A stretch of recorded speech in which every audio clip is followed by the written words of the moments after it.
Let me go ahead and get this thing started so you can get your little ass on out of here. You better hurry up, Corey. I got things to do. I'm busy. Busy doing what? Besides fucking with me half the time. I'm gonna dress up as War Machine, and go hang out and make sure people are falling into line over at the screening tonight that we're gonna have for Iron Man 2. That's right. We're gonna go see Iron Man 2. Fuck yeah, we are. That movie better not suck. God damn it. Look at me like I made it. Like, yo, come back and beat my ass if it's not good. Come here. What'd I do? I just love blaming strangers on things they have nothing to do with. I find that entertaining, at least for me. But yeah. So if you're here in Austin and you're at the Iron Man 2 screening and you see an Iron Man suit with a co-host head on it. Right. War Machine suit. You know, I'm sorry. I have my missiles and everything. I'm going to blow some bitches up tonight. So what's the deal? Does the War Machine have more stuff on it? Yeah, a lot of more bullshit. War Machine is the Don Cheadle character in Iron Man 2 for all you. He's the black Iron Man. Exactly. He's the black dude. He's the black dude in the pimped out Iron Man suit. Thank God for affirmative action. That was main action right there. They think, everyone should thank God for affirmative action, because not only do you have one black man as War Machine, you have two. You got two. Yeah, this time you're getting Don Cheadle. Yeah, they're going down the line. Next movie, it's going to be Will Smith. The next one. Next one's going to be Denzel Washington. Exactly. Yeah. You know what they should do? They should have a movie where every time that helmet closes, when it comes back up, it's a different black guy. In one movie, it's like the helmet keeps going down, it's a different black dude. That would be fucking awesome. It's like Robert Downey Jr. is talking to him. And yeah.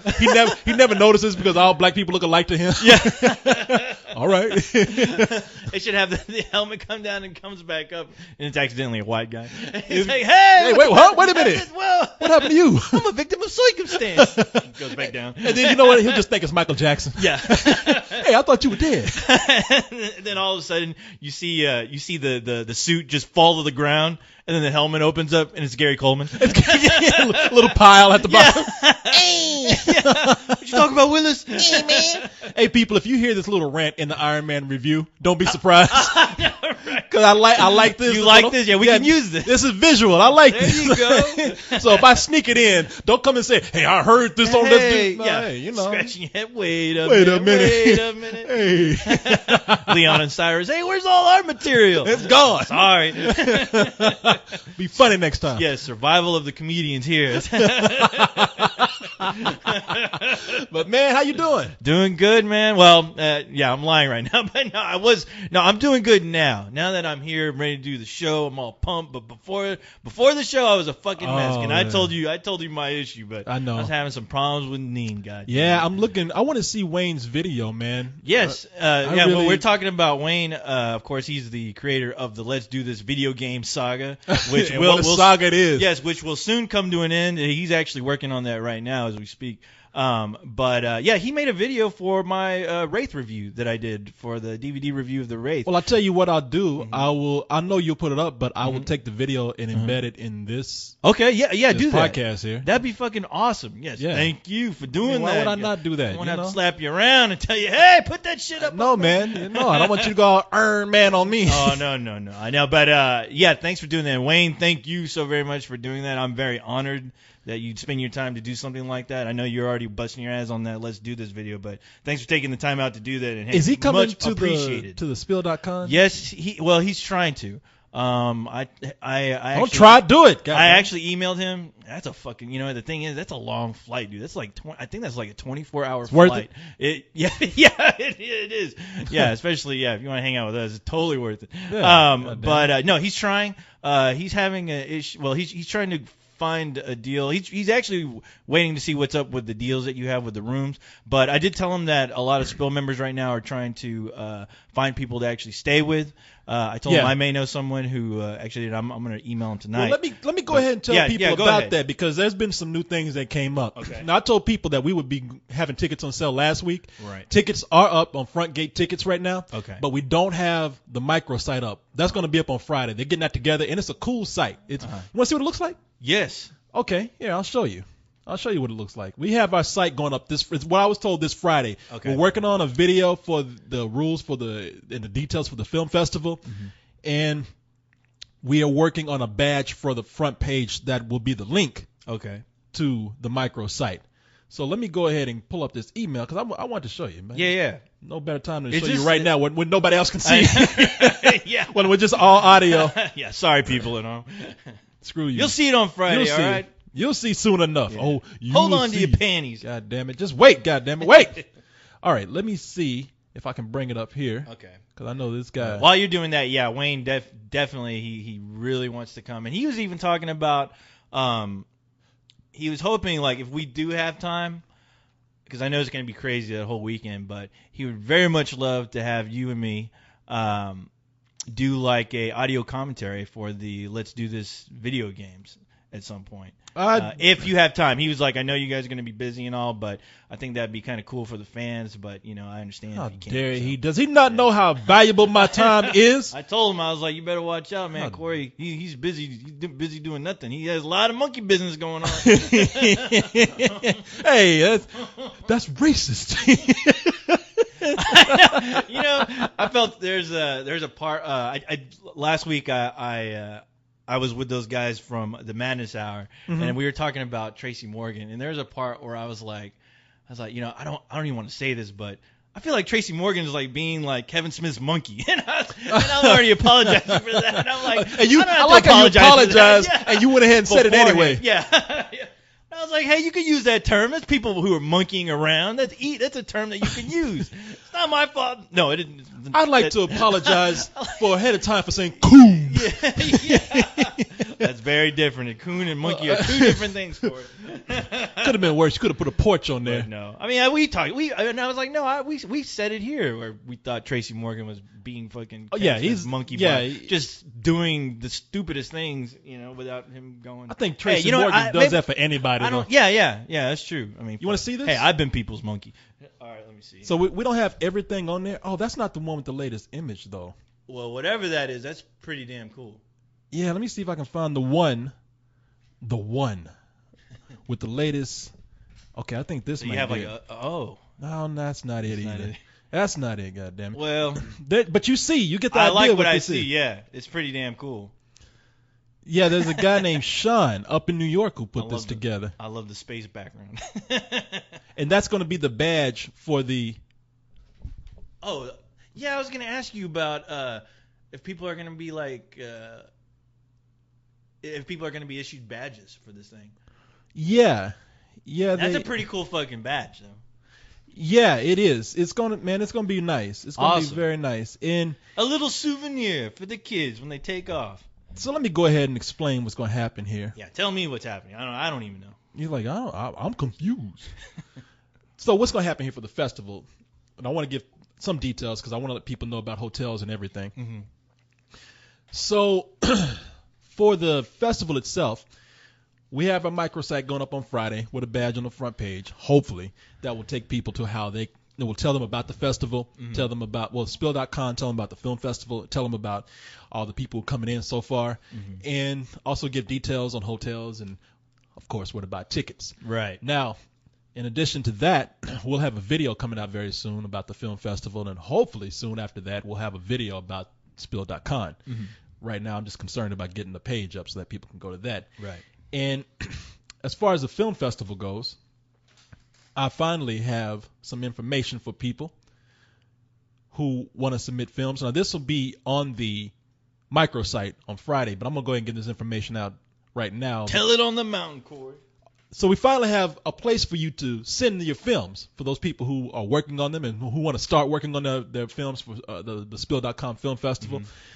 And we have a way for you to send it in digitally now. Okay, cool. Yeah, I was concerned about a lot of things, but all those concerns have been settled, and they were nice enough. Somebody told you not to worry, Corey. They said for a change, for a change, man. It actually came through. Yeah. So now we have an office in Florida where they actually set all this up, and the way they did it is they set up an FTP site. I don't know what that is, but I trust you. Well, an FTP site is just where it's sort of a file sharing program or a site where you can upload. Usually, you can upload stuff to this designated area. Okay.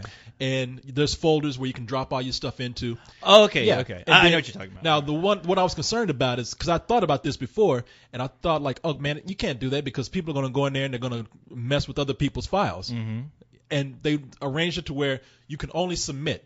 You can't download. You can't download. You can only upload stuff. Okay. Yeah. So. And is this one of those sites where it doesn't matter the size of what you send? Yes, it does. Oh, it does? Okay. Yes. Okay, so here's the deal. Now, everybody knows about the film festival. You have to make a film. If you want to enter, it has to be a short movie. It has to be 5 minutes or less. Mm-hmm. If you go even to 5:01, gone. Lose. Yeah. Or you'll cut it out with a pair of scissors. So. I'll cut your hands off. Told you not to do this. Yeah. So, where's my Crayola scissors? It's time to cut. Yeah. I'll come over and beat you with a Nerf bat. Shame on you. Learn time. So, so if you, for 5 minutes or less, I don't care if it's 30 seconds. So just submit something. If it's good, it's good. Right. So you can do it in any format. I've told people you can do it live action, animation. You can do some cutout stuff. You can do some shadow puppets, sock puppets, underwear puppets, penis puppets, anything you Damn. want. Okay, maybe not. I don't want to see that. Not the penis puppets. Sorry. Disqualified. Yeah. We don't want to see a video of just you naked. Sorry. Unless you're doing something just really impressive with your. No, don't even. That's unless you tattoo our faces on your stomach or something. I don't know if you get Spill tattooed on your penis, you can kind of censor that out in a way. Then that maybe would be interesting. I would probably have to say yes. I don't know. I would say yes to more of a that idea, but dealing with breast. How's that? I don't mind so much. If any kind of tattooing, I would admire you for going the distance for that. Can you imagine somebody tattooing fucking one of our faces on their body? Somebody almost did it. Are you fucking kidding? I'm not gonna say the name, but at the last party when they were here, I thought they were drunk, and when they got sober, they were like, "Let's go. If you pay for it, I'm gonna get it. I'm gonna get a tattoo on my arm right here." That's the catch. If you pay for it. Exactly. I was like, yeah, let's go. Yeah. Let's go. Yeah. And I was in the car and everything. Yeah. Okay, where we going? Oh, this tattoo shop right here. Driving towards it, and they're like, yeah, but you gotta pay for it. I'll push that motherfucker out the car. Kept on driving. You ran his ass over. Yeah, backed up. No. Tattoo that. I tattooed tire marks across his face and his chest. Goddamn. No. So yeah, you can do any kind of format, anything. Now the catch is it just has to feature the Spill crew. Right. Has to feature one of us or all of us, and or has to be related to Spill somehow. Some way, yeah. Even Goatsy counts. Yeah. But don't go out film a goat and turn that shit in. Damn it. That would actually be hilarious if somebody It would be funny, but you ain't gonna win. Yeah, but you're not gonna win. Yeah, you gotta do something creative. People are gonna get to see Goatsy too. Goatsy's got yeah. People been wanting to know what Goatsy looks like. He's here. That's what I keep hearing. Yeah, Goatsy's around. He's gonna get off his ass and actually do something. Yeah, so Goatsy counts as part of the Spill crew now if you want to put him in. So if you can adhere to those rules, then you can submit your film as long as it is 150 megs or less. You can submit it to ftp.hollywood.com, and the username for that is FTP Film Fest, and the password is Austin 2010. That's 2010. Again, all that information, ftp.hollywood.com.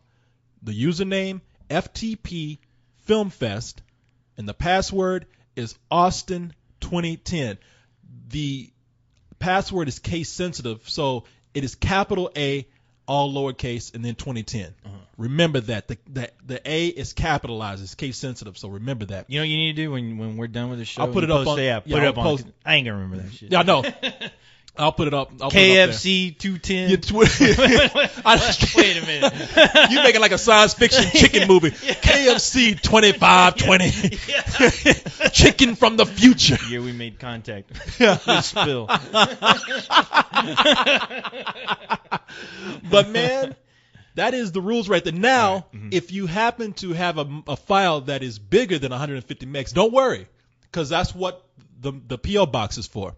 So you can send, if it's bigger, put it on a CD or put it on a DVD, and send that over to Spill.com Film Festival, PO Box 42196, Austin, Texas 78704. All that information will be on the post here, but I'm telling you now. 78704. The That's 04. the fly zip code right there, It's brother. goddamn right it is. The fly zip You code. ain't nobody unless you're living in that zip code. Yeah, I will put that up on the site. All that you'll have. Man, it's gonna be a good podcast this week because we're gonna have Wayne's video. You got the information here. Yeah, we got a lot of stuff. A lot of good shit for you kids out there. Now, as for the hotels, I have arranged something with the Hilton Garden Inn. If you're listening to this, try to get in touch with them on Thursday if you're planning on making rooms. If you're planning on trying to get a room, I'm trying to book a room. Yes, because I don't know how much it's going to be right now. Mm-hmm. Be prepared for it to probably be $129 a room, and those are for rooms that are normally $290 because it's right in the middle of downtown. Right. So be prepared for that. I'm trying to get it less. I think I might be able to get some. And that's for a room with 2 beds. Okay. I think I might be able to get some bedrooms with 1 bed for $104, but they haven't quoted me a price yet.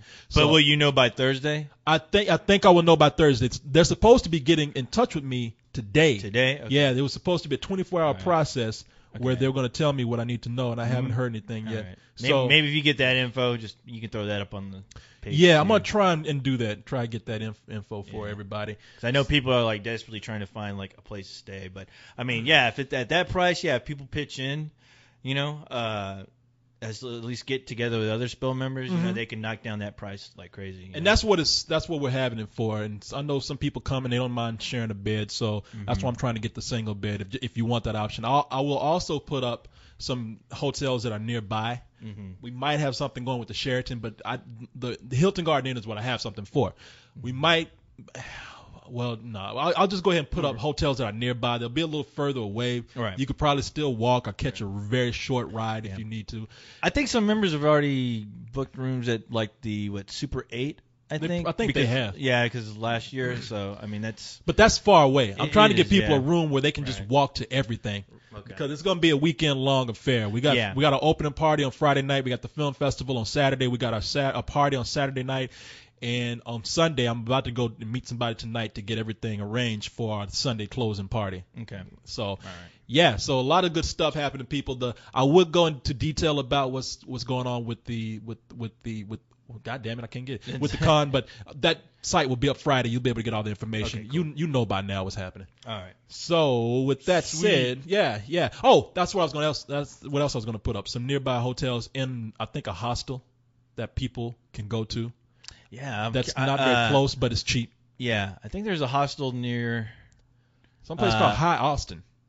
Okay, man. Yeah, like Hello Austin, not like you can come in and get a room and start smoking dope and shit. But you probably could, but I'm not telling you to do that. So everything is coming into place. Cool. I let you stay at my place, kids, but I don't know if you want to sleep on a cold concrete floor in the basement. See, people are already talking about the other night. I was hanging out at. So one of the members came into Austin. Ewok Princess came by. They talking about coming over to my place and cooking and shit. I'm like, hey man,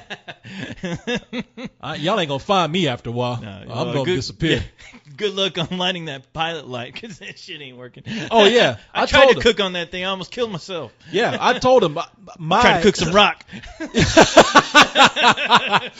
Gotta get my hit. Hey, come on. What do I do? You got 2 sticks back there, Corey? Rub that shit together. Yeah. Shit ain't working. People, y'all don't even know my oven is not working, and I can get another one, but I use my microwave. I haven't even thought about doing it. In fact, I eat out more than I actually take now. Than I actually cook here. Yeah, it's cheaper to eat out too. I used to cook a lot back in the day too, but ever since I got busy. If I can't nuke it, I don't want it. Yeah. If I can't nuke it, kill it or fuck it, I don't want it. Hot pocket or nothing. Shit. I'm trying to, you know what? I use a microwave for everything. Yeah. I put a banana in the microwave trying to make the microwave peel that shit. No, I could tell, Corey. I looked at your microwave. That shit looked like a gremlin exploded. Like, God damn. What the hell? It did. You cooking shit burgers in here? What the I tried to cook Gizmo and Stripe. Come here, Gizmo. I'm not gonna hurt you. Come here, motherfucker. I'm gonna eat the fuck out of you. I was gonna put something in here, but there's a piece of a chicken wing left in there. I'll take that. It's like I'll take that off this little ceiling there. You remember in The Fly when they put that monkey? Oh, dude, how can I forget? Yeah. and that shit, motherfucker exploded and turned backwards and shit. That's what I you did. knew that shit was gonna happen too. You're like, oh, there ain't no good that's gonna come out of this scene. It's like, Yo, man, they're getting ready for you. I know. I was like, don't kill the monkey, please. Ah, fuck. And it wasn't just bad. I mean, they put that monkey in there because you're thinking like, if you haven't seen The Fly, the David Cronenberg version is what we're talking about, people. The superior version. Yeah, that movie. I love that movie, man. I compare that to the John Carpenter's The Thing. The Thing. Far as great fucked up remakes. Oh yeah, they put that. See, the movie deals with teleportation for no one who has seen it. So you got Jeff Goldblum experimenting with these two pods that look suspiciously like microwaves. Yeah. And they put this monkey in one of them and Jeff Goldblum in the other. And you thought, you knew something bad was going to happen, but you thought that it was a baboon, I think. Yeah, it was a baboon. And you thought that baboon was going to explode. But nah, they teleported. Jeff Goldblum walks out. He's fine and got his curl all straightened out and everything. He's look like he just came out the beauty shop, you know, hair all looking all glamorous and shit. He's all naked in tone, and then he went over to Soul Glow on. Yeah, he looked like he got a Jerry curl. He teleported a Jerry curl from somewhere. Nice tan. Yeah, like, man, what's in there? Is that he went to a spa. No shit. Meanwhile, that monkey, when they opened up that when he opened up his end, when that door slid open, all this fog came out, and you went in there, and that monkey was inside out. All you saw were organs. You saw organs like you saw just nasty hunks of meat and livers and all. You saw lungs. a piece of his head or something. Yeah, I can't even remember. And from all those organs came some lips going. Oh, I thought that's the beauty shop I don't want to go to. Yeah, what happened? Jeff Goldblum goes to a spa. Where the fuck did this baboon go? Cheese grater. Cheese grater spa. God damn, nothing but mush. So he created a Slurpee machine. He made a baboon slushy. That fool came out, man. He was soup. He was stew. I was surprised. If I was Jeff Goldblum, I would have freaked out for at least a week. Going, oh fuck, that could have been me. I know. That's the kind of thing you look at and you're like, I'm not fucking with teleportation anymore. Yeah, this project is over. Yeah, done. Because that's gonna be me next. Yeah, I'm gonna go back to making models. And then what happened to fucking just sitting around playing with fucking Tinker Toys and shit. Get a decent hobby, not fucking killing poor innocent animals. Yeah, try to find a cure for cancer. You sitting up here trying to teleport people and shit. Yeah. I want to see him come out of there with like Jeff Goldblum with a baboon body, and the baboon has like Jeff Goldblum's head. Yeah. Can you see Jeff Goldblum? Jeff Goldblum with a baboon chest. With a baboon. Ooh. I don't know what happened. Watch out when he yawns, boy. That'll look ugly. Yeah, baboons. Baboons are those animals. They ain't nothing but teeth and ass. Yeah, it's like a huge ass jaw, ass, and a fucking weird shaped head. I've seen some baboons when they're not even being vicious. They're yawning and no teeth show. And at the same time, I don't know if they're in heat or whatever, but they got that big red ass. And it looks like a big red ass with fangs. It's like a huge hemorrhoid. You're like, God damn, what the man? God really fucked you over. I know. Whoever meanwhile, created your ass. And meanwhile, you got the male baboon over there getting a hard on, looking at that big red ass, like, damn, that's hot. I have to admit, there's times when I go to the zoo and I get pretty excited when I see female baboon's ass. I'm like, oh my God, it's like the fucking. Wow, I don't. Nobody told me you guys had J-Lo here. What the hell? Oh my God, what the hell do you got locked up in a cage for? And then that monkey turns around and you're like, whoa, it is J-Lo. No, it's a Let me baboon. rescue you, J-Lo. Oh shit. Yeah, she yawns. Nah, man. Beating my ass over like that suitcase commercial with that gorilla. I don't know if people remember that commercial. It was a Samsonite commercial. Yeah. Huh? And to show you how strong the suitcase was, they put the luggage in with a gorilla. Mm-hmm. Now, gorillas, normally if you put luggage in with a gorilla just going to look at it and just go about his business because gorillas are kind of docile creatures. Unless they're being threatened. Yeah. So I don't know what the fuck they put in that luggage to make that gorilla go crazy because he took that shit and just flung that shit all around the cage. See, I thought the director just threw the luggage at his head. Like right behind his head while he was looking. He's minding his own business peeling that banana. Boom! What the fuck? Yeah. All right, film him. Start fucking gorilla went to town. Yeah, threw that shit around. Fuckers jumping on that thing like a trampoline. Fucking throwing that shit up in the ceiling. Motherfucker looked at this. I hate plaid. Yeah. That's awesome. Wrong fucking color. I asked for beige. It's like WWE with the suitcase. Yeah. The suplex. You know, it'd been funny if they like send an intern in to throw. Go ahead, we got you. Go in, just throw the luggage at his head and run back. Yeah. Motherfucker, throw that luggage at his head. Turn around. Open the door. Let me out. Hey, film this too. Yeah, film this. It'll be funny. Rob's still in there. I know. Hey, I couldn't film this shit or it's gonna be you next. We show how tough our interns are. Help me! He'll be fine. I couldn't fire him, so this is the next best thing. I'll be fucked up. That is would something be I don't. fucked up. That guy's gonna look like that fucking baboon coming out of that teleporter. Something I do not want to see, man.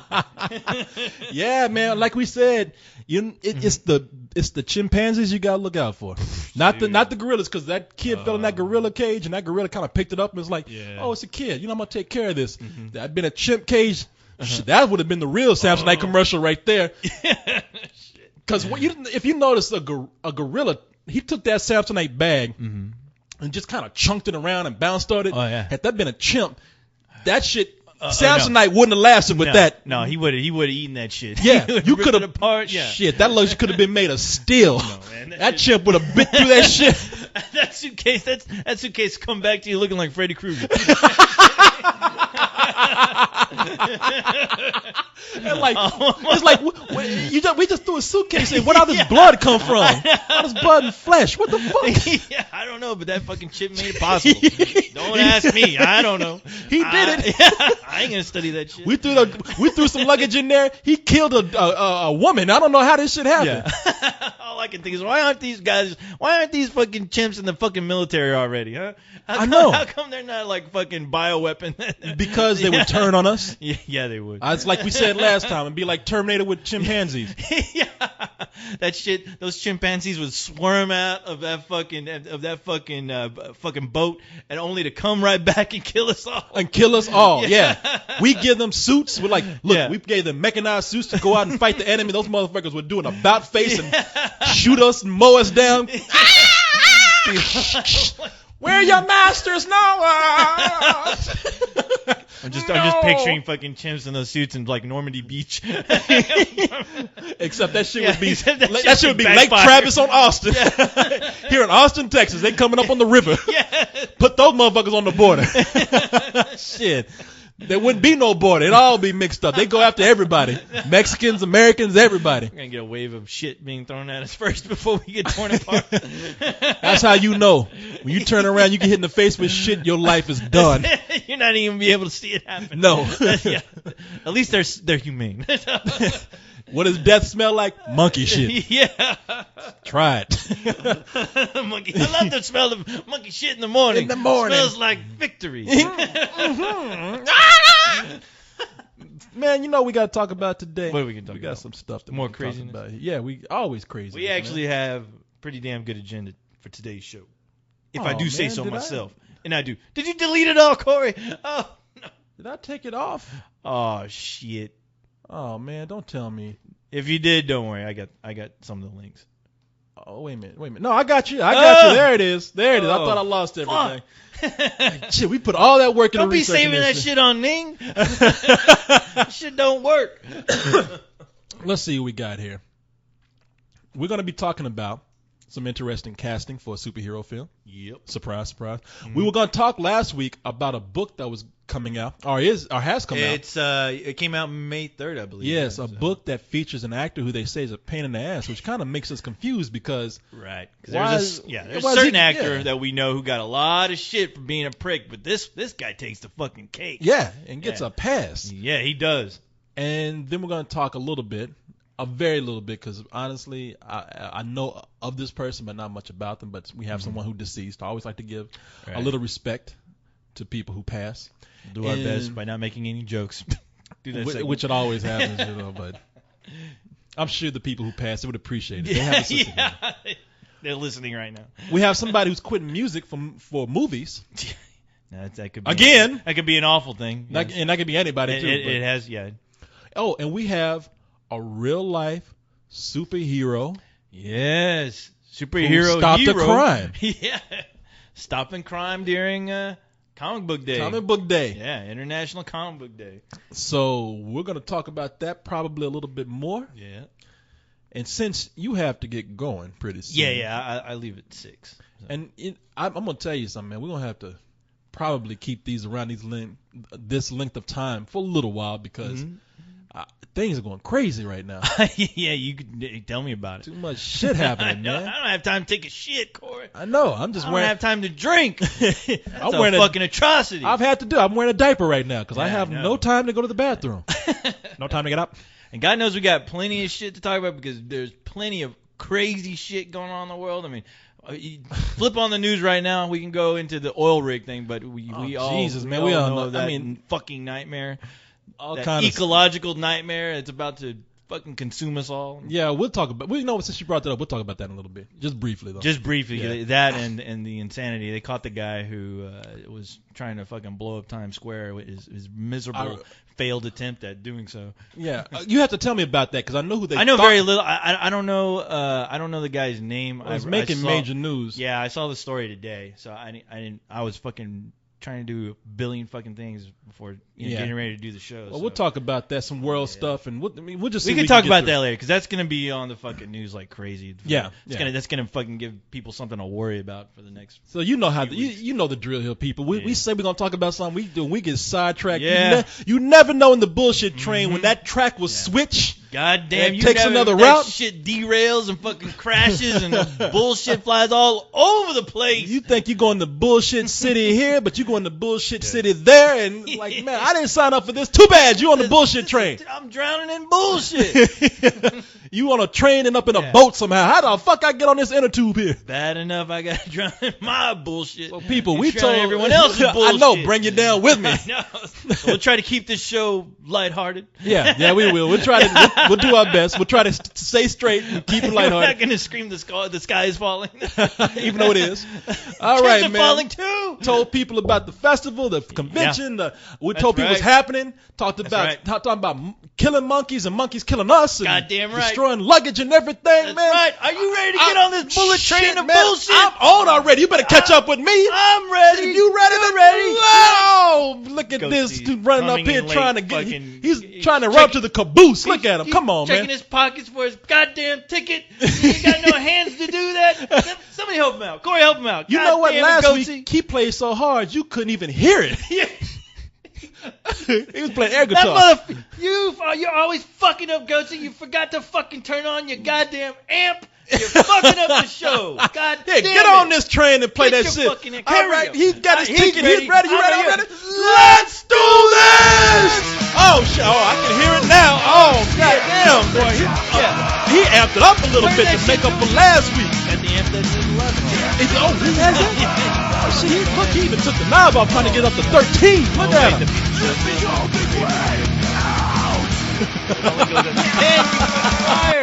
You're lying to me, Ghost. Again. Fucking filling my email with bullshit. Deceiving us. How dare you? Goddamn.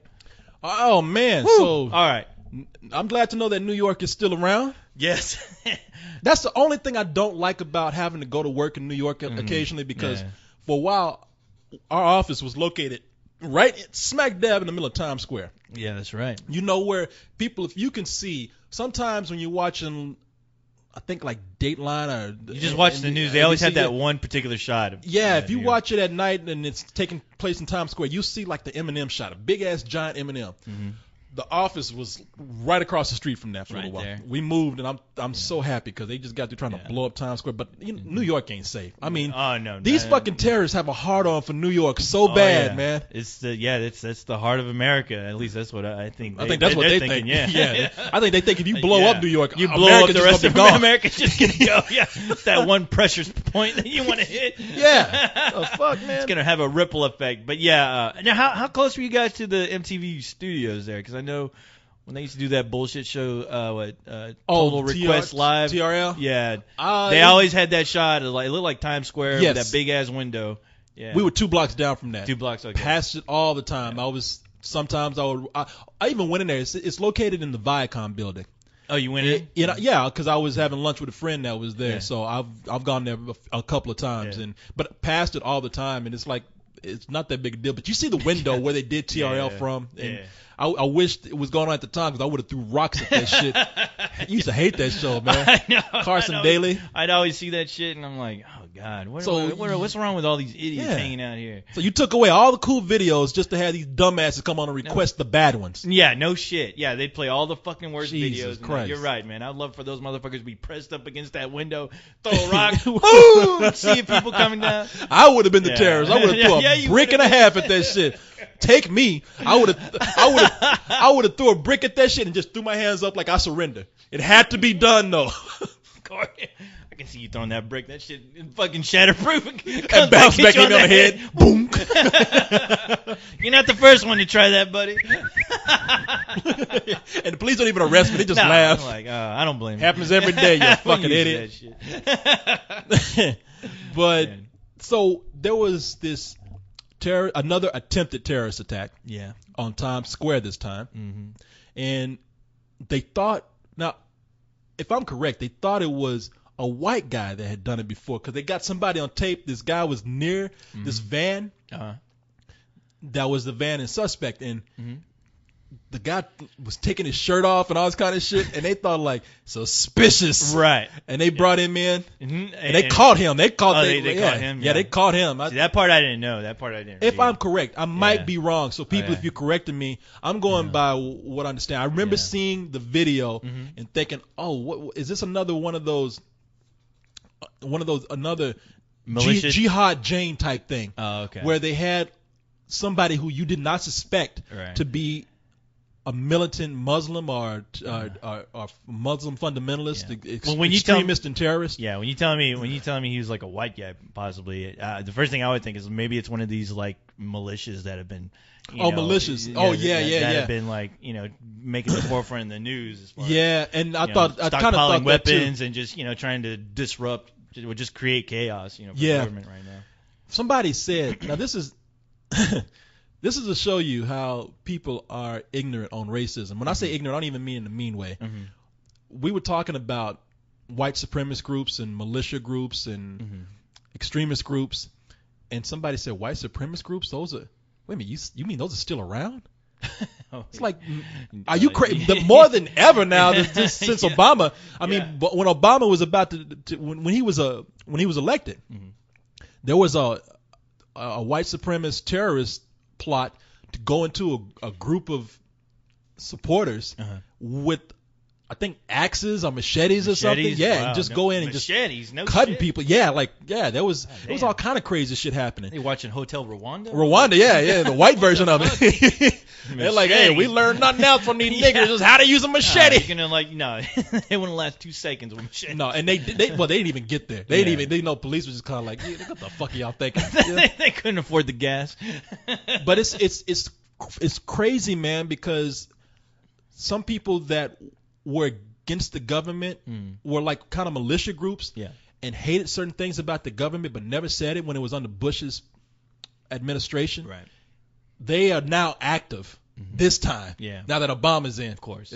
and so you have a lot of people who are they don't like change, and change brings out everything from anti-government feelings to racist feelings. Being that you have a black president now, all these people, and like I said, some people might not even be consider themselves racist, but because it's the change of the status quo, and somebody's moving in who's of a different color, it freaks them out, Oh yeah. and they lose their fucking minds. No, I mean you just knew this shit was gonna happen the moment there was Oh, a yeah. black president. I mean, every fucking crazy Yahoo out there, they're gonna start going, well, they're waiting for that guy to make one mistake in order to justify what they've been wanting to do for the longest Oh, time. yeah. And Yeah. they're gonna rally a bunch of people, and a lot of idiots are gonna buy into it, and they're gonna support it, and they're gonna Yep. they're gonna do something stupid. But the thing is, these are usually incompetent people, and they fuck up, and that's that's makes what it happens. easier for them to get caught. Yeah, Which, it thank does. God. I'm glad idiots are trying to do stupid shit, because it seems like they always get caught, and thank God for that. So Yeah. I'm glad educated people aren't trying to like create militias and try to do some kind of half-assed terrorist act, because I can only imagine what you put a fucking someone with a brain behind those groups, the damage they could possibly do. But. Yeah, well, some of these people, you can't underestimate them, because once you start thinking that they're dumb, that's when they're going to actually come in and pull one over on you and see what's happening now. Oh, yeah. I mean, you can't control everything that's going on. Oh, yeah. Obviously. No, but I'll tell you what's happening now, though, that everybody knows that, especially the government, the Secret Service, FBI, all these people know that everyone's going to be up in arms because of the change of regime. And so they're looking at everything. Oh, yeah, they're going to be with a fine-tooth comb. They are not letting anything pass. So all these militia groups, I mean, shit, they might be listening to us right now. Yeah. I mean, who knows, man? Yeah. I mean, really, because don't listen to this show. Yeah, they listen to what they're laughing. Yeah, those idiots. It's crazy. They don't know what the fuck they're talking about. This is bullshit over here. Corey Cole said they're going to blow up Times Square. That's so crazy, man. And then we actually do it, Militia had nothing to do with that, you dummy. I know. See, right now, we are actually officially being listened to because we said we're going to blow up Times Square, even though we're not. Yeah, we are targeted. Right now, don't turn this into South Park. my computer's not even online right now. Yeah. The fucking Wi-Fi's cut off, and they still tapped into it. Let's edit all this out, Corey. Motherfucker's in my shoe right now. How they fucking do that? Nah, so it was not an extremist act here. I think it was, again, it was probably someone of Muslim descent. Yeah, I don't know. I'm gonna read this and see. Yeah. I don't want to profile. I'm sorry if I said this. I'm just reading the names here. All right. Oh, wait a minute. A Pakistani-born U.S. citizen was charged Tuesday with terrorism and attempting to use a weapon of mass destruction in the botched Times Square bombing. I mean, this little square came up. The government said he confessed to receiving explosives training in Pakistan. Now let's see if I can read his name here. Will they stop letting this shit come up? Faisal Shahzad, the son of an Air Force officer in a wealthy Pakistani family, was arrested Monday night, pulled off a plane that was about to fly to the Middle East. According to the complaint, Shahzad confessed to buying an SUV, rigging it with a homemade bomb and driving it Saturday night into Times Square, where he tried to detonate it and failed fucking miserably. That's written. Yeah. That's what it says. I believe that. In Pakistan, intelligence officials said several people have been detained in connection with the Times Square case, but a few enforcement officials briefed on the investigation told the Associated Press the FBI is not aware of any arrest in Pakistan related to the case. Huh. Yeah. Oh, and they said it was a regular Joe suspected of doing this shit. Shahzad admitted to receiving a bomb-making training in Waziristan, the lawless tribal region where the Pakistani Taliban operates with near impunity. See, the fucking Taliban, man. But there's no mention of Al Qaeda here. So yeah, again, religious extremists. Yeah. Coming in and doing this shit. Fucking ain't got nothing else to worry about. They ain't concerned. Man. Yeah, he needs to watch Lost, all right? He needs to find a hobby or something, instead of fucking up people's lives. But, hey, like I said, thank God we got idiots like this doing that shit, because it makes them easier to catch and it makes their fucking plans just go to shit. So, because, yeah, they were talking about, I remember when it was going on, they were talking about the items that they found in the truck. And they really didn't emphasize, like, what real damage it could have done. I mean, it seemed like kind of a half-ass attempt. They said whoever was trying to attempt to blow up Times Square, they wouldn't have done much damage, I imagine. Yeah. Now, I don't know. Maybe this was – I haven't read enough about this. Maybe this was not purely a religious thing. I don't know. Maybe it was maybe he has some anger against – he feels like America has done some injustice to him, his country, his region. I don't really understand what's going on here. I'll go back and read it later. Think about that guy who shot up with Fort Hood. The guy who just the psychologist. The psychologist who just seemed like he just fucking had some daddy issues or something. And he just decided to pull some shit so he can have some attention diverted his way. Man, it's scary, because it makes me think that the more the world becomes just so populated, the more people just turn on each other for some reason, because a lot of people are gonna hate. I'm not saying that this is true. I'm not saying I feel this way 100% of the time, but I do have theories. But I mean, sorry if you think I'm being offensive here, but I just wonder if like that's some sort of people just turn on each other to control their own population. I mean, you have like we talked about piranhas last year. You know, sometimes if you put too many piranhas in a close vicinity with each other, they'll turn on each other. Oh yeah, they'll start.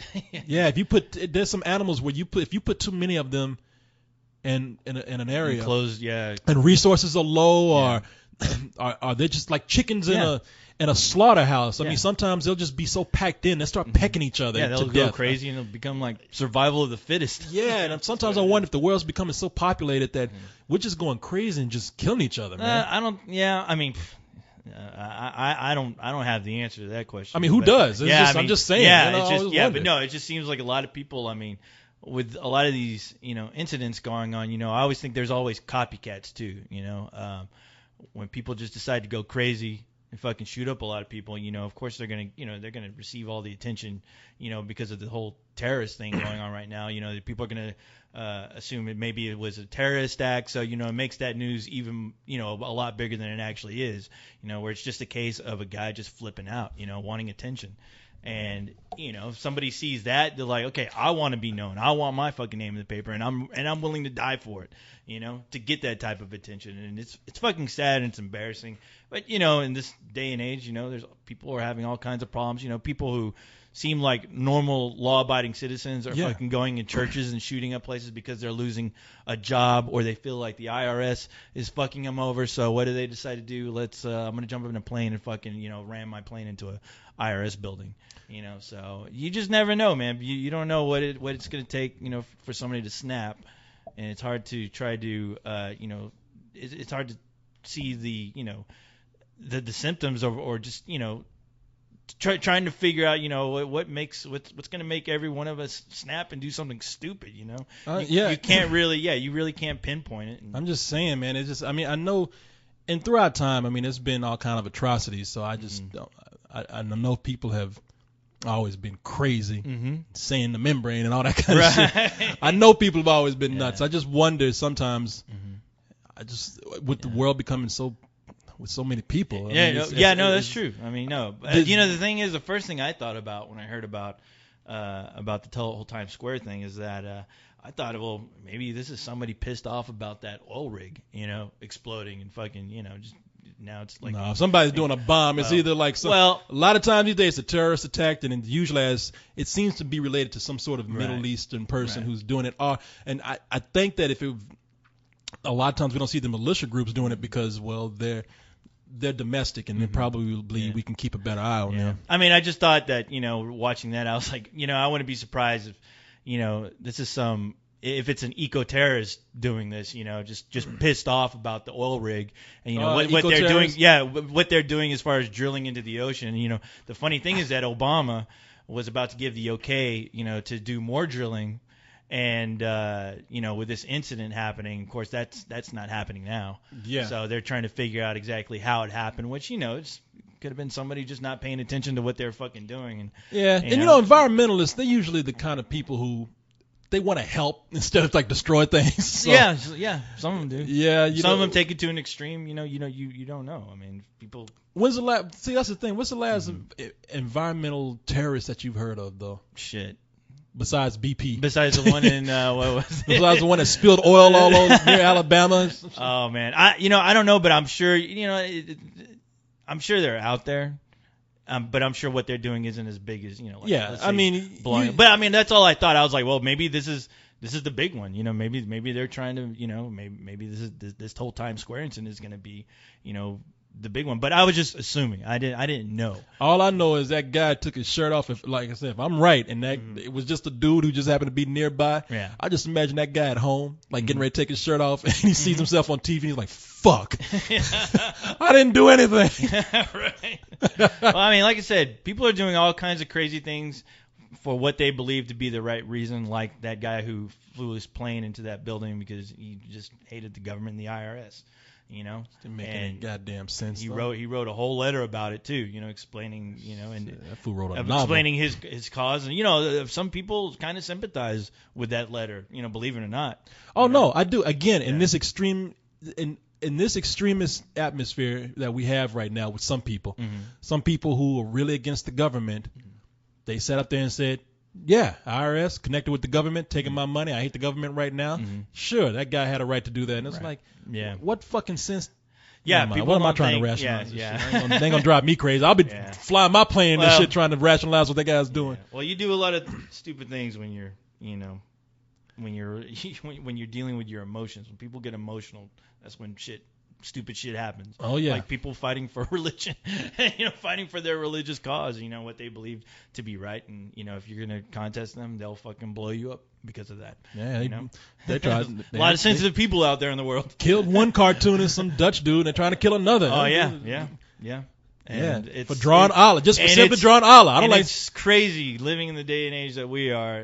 That shit is going on. See, that's what I'm saying. Look, goddamn it, you just shut the fuck up and learn. Not everybody is your religion, okay? Yeah. Not everybody thinks the way you do. It's like, I know this is America. It's not the same way over there, but goddamn it, don't come over here trying to blow shit up just because we ain't into Allah. Yeah. We're not everybody's Muslims, and I respect everybody's religion. Yeah. I do. The moment you try to I'm against people who just simply try to tell me I'm wrong for the way I'm thinking because I'm not their religion. So the moment you're trying to blow shit up, I'm thinking like you are a fucking nut. Well, the thing is, in some ways they're like you, except they'll kill you. But they're not like me because I'm just kind of like. As far as just not agreeing with your beliefs, they take it to just, you don't believe what you don't believe what we believe in. Well, fuck you. Well, we're gonna show you. You need to believe. We're gonna kill you for it. We're gonna kill you for having that way of thinking. Yeah, which is what they're doing. Well, that's what they think that their God is telling them, and this is what scares me about religion with anybody. I mean, because this is not just religion, Muslims. I mean, because I've seen some people who try to do this in the name of Christ. I've seen I really don't see people fuck with anybody else on is Buddha. Buddha don't tell people to go and mess with people. Buddha's just happy. He's sitting up there fat and just like, hey, just sit down and eat something. Just meditate for a little bit. Just be a hippie. Yeah, Satan's in the underworld going, hey, what about me? You believe in me anymore? Satan's like, Satan's sitting there like, I'm the one who's like the least person causing shit. Yeah, I know. It's like I tried to bring you guys like kick-ass music, but no, you guys want to throw my ass on 2020. Tell me I'm wrong for making people make kick-ass music. What the Satan is sitting back and just kind of like, you know what? Every now and then somebody might kill a cat or something in my name, but ain't nobody really out there making satanic crusades and shit. I'm the Lord of Darkness, and I'm doing the least amount of shit. What happened to me? You don't see my satanic militia running around, burning churches. Yeah, people blowing up shit. At least not in America. Yeah, the name of God, whoever God is, and not shit. Yeah. I ain't doing shit. Everybody always talking about Satan got this world Satan got this world blowing up. Satan got this world all corrupt. Satan got this world going crazy. Satan is like, everybody's fighting in the name of God. I ain't done a goddamn thing. I'm sitting up here, like you said, of course. I'm sitting up here trying to catch up on Lost. I know. I got other things to do. Shit. I just bought a Wii. I'm still trying to figure this shit out. You motherfuckers worried about me. Why does this guy gotta try to fucking blow up Times Square during the episode of Lost? This is a good one. You should be watching this shit. God damn. Man, somebody get that guy cable. Yeah, god damn it. y'all need some hobbies. Yeah. Man, this whole BP oil spill, man. Yeah. Just another case. Call me a hippie. I'm not. Look, see, people want to talk all that hippie shit about people who want to be environmentalists and want to be environmentally sensitive. And look, I ain't no fucking hippie, all right?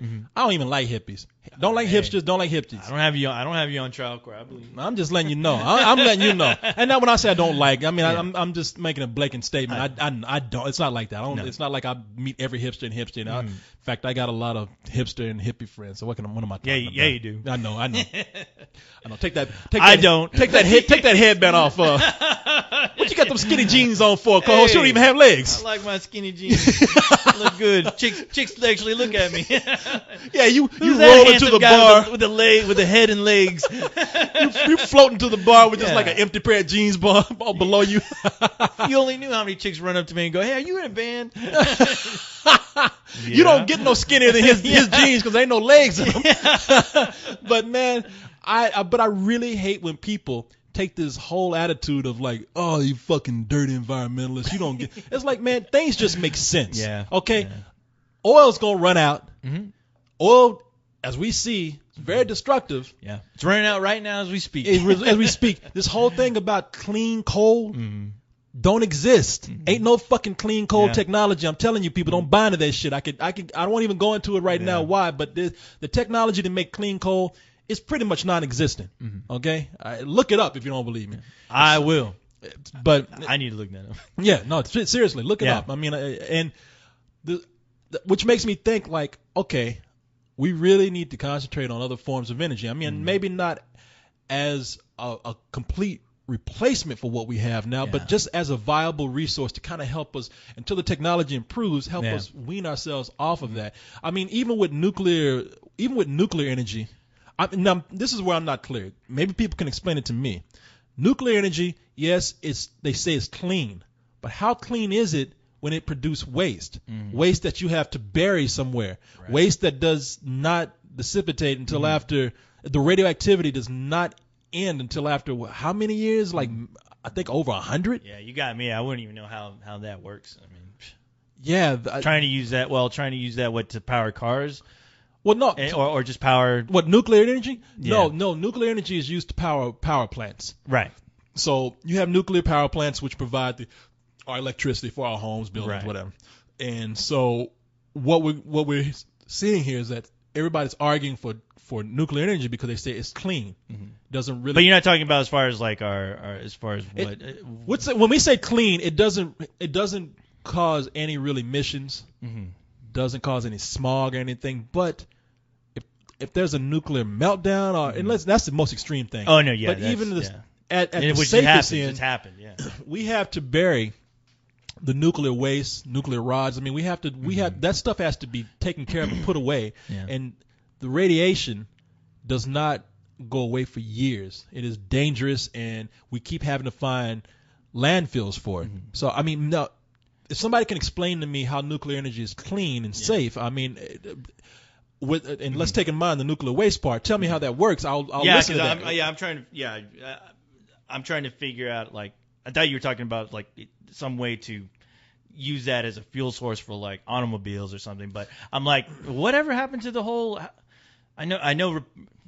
People are gonna get pissed off. I know Republicans killed the electric car, but I'm like, you know what? We need to start looking into that. And I know there's a way to improve on that idea, because we're just not spending time or money. At least I don't think on really like improving on that idea, which I think we should, because especially after this accident, I'm surprised Obama's like, look, this is a terrible catastrophe.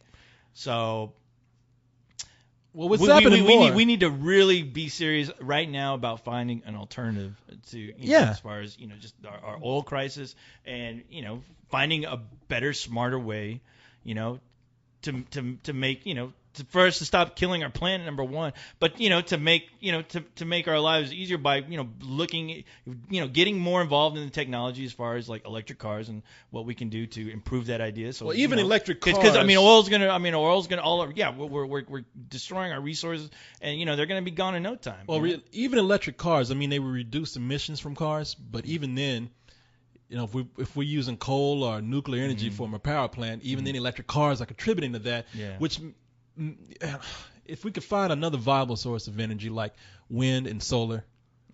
Well, we won't be getting anywhere.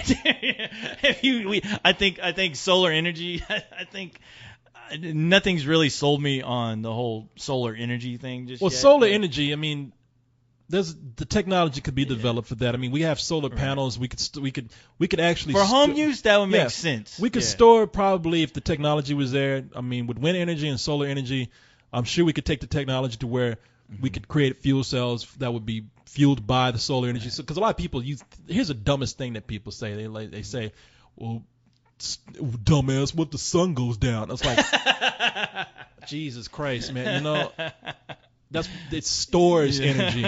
It's not just when the sun goes down, it automatically just stops. Okay.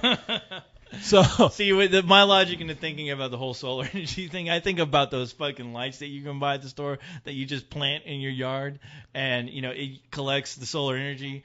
But when you look at those lights, those things are like fucking halfway dim. They look like they're about to. They look like they're about to just go out. They only last.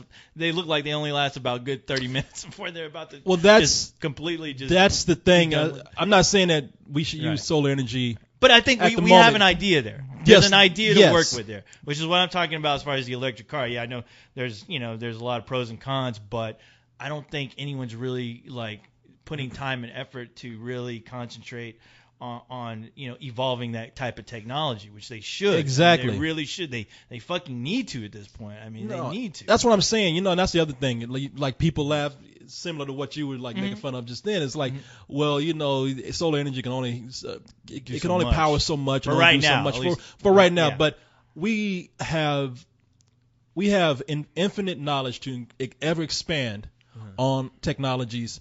And if we really, really, I'm telling you right now, we really wanted to expand on solar energy and wind energy, we could do it. If our ass was up against the wall and we were told, like, you know what, in a year or two, oil's going to be gone and the world's going to fucking go dim. But the sad Somebody thing, would say, like, I'm going to figure out a way to make this happen. And they would. Yeah, the sad thing is that there are plenty of companies out there that are going to fight against it and lobby against it and find any way, any nick and cranny to prevent that from happening, because there's money still to be made from their fucking companies that are just destroying this planet Earth, which if anybody's going to destroy it, it's going to be us robots. You guys leave it up to us. But you guys are doing a pretty goddamn good job right now doing that all on your own. What'd you say? We're stealing your thunder. Yeah, I know, you ruining your party. You are. At least our war would look cool. Your shit's just gonna end up looking like the road. Where we have the Terminator, you guys are gonna look like the road.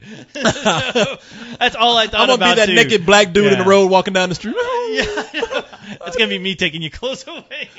Take off your clothes, Corey. Come on, man. Shut up. Take off your clothes. Don't do this. Do it. I'm not gay, by the way, but take off your clothes. No, man. But anyway, yeah, it's the whole world's kind of in a mess. But hopefully, it'll drive the right people, the smart people who actually give a shit into doing something right. And to hopefully, maybe down the road we'll hear some alternatives that'll come into play, because when things like this happen, I think that's when people put on their thinking caps and go, it's time now. We've been screwing our planet over, and we really need to think about alternatives really quick. So, and I hope that happens. Anyway, thank you for listening to Scientific America version of Let's Do This. Where we get everything wrong. I know, everything wrong. We bring up science that doesn't. I know. That is completely. I'm sure somebody's going, you fucking dumbass. Just queers. Hey, just listen to us babble, okay? Yeah. Great thinkers. These are how ideas start. We are bullshitting right now, yeah, but a lot of great ideas come from bullshit. Yeah. A lot of great ideas and inventions came from stupidity. I know. Sometimes when people talk about this stuff, they usually do a lot of research before they get on the air. We don't. We just we just spout it out. Yeah, it's because we're speaking for the common man. Joe Blow down the streets having to say he don't know. Some scientists is listening to us right now. They're like, that's the dumbest thing I ever heard. But we can turn it around and make it smart. They had something there. Yes, there's something I can work with here. They had the ideas. Yes. They just didn't have the intelligence to go with it.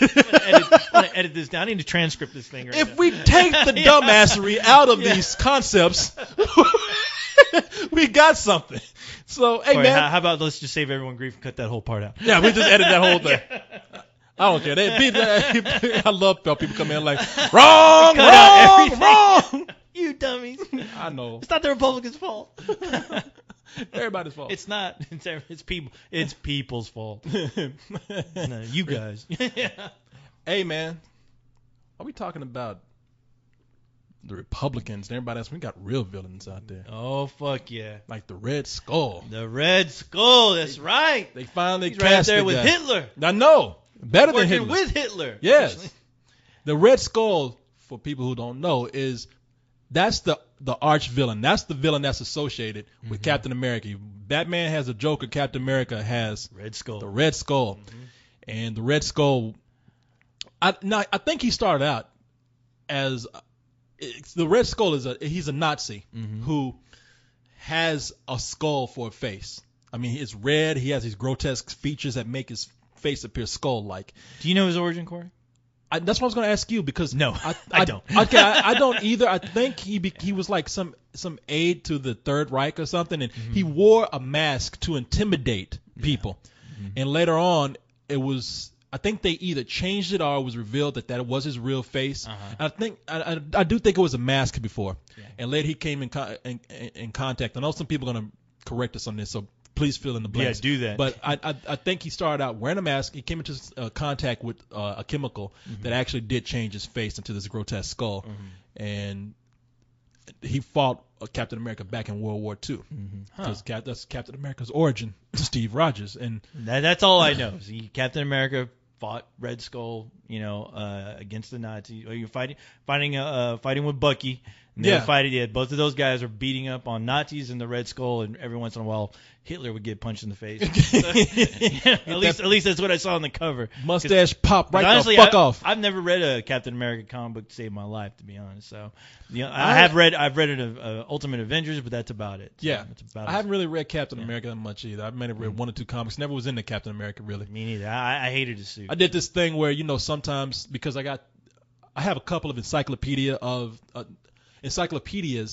encyclopedia, whatever you want to say, of both DC characters and Marvel characters. Oh yeah. And so I thumb through and just read the origins of all these people, and right. You go through all the major ones, and then you go to some obscure ones. And the Red Skull was one of those guys I read about a couple of years ago. But in the movie, Hugo Weaving is cast as the Red Skull. Now, Hugo Weaving, he's played like messed up characters before. He was V for Vendetta. Yeah, he was. Yeah, he was all that deformed guy that wore a mask but was so charming. Yep. Like if you ever become deformed or you messed up or whatever, look at V for Vendetta. Yeah. That guy will teach you how to get laid. The Elephant Man. You hire Hugo Weaving. Exactly. Hire Hugo Weaving to do your voice for you. Yeah. Just lip sync to Hugo Weaving every now and then. You speaking about voice, he did the voice of Megatron. He did the voice of Megatron. You can't tell because they put so much on that goddamn voice. It's like, who is that? It wouldn't even matter. Yeah, it's like those guys could have saved so much money just getting. I know. They could have gotten you. Me to fucking do that voice. Prime. I'll get you next time, Optimus. That could have been Kanye West with that fucking auto tune. Yeah, you go. Megatron. I'm not even trying. But yeah.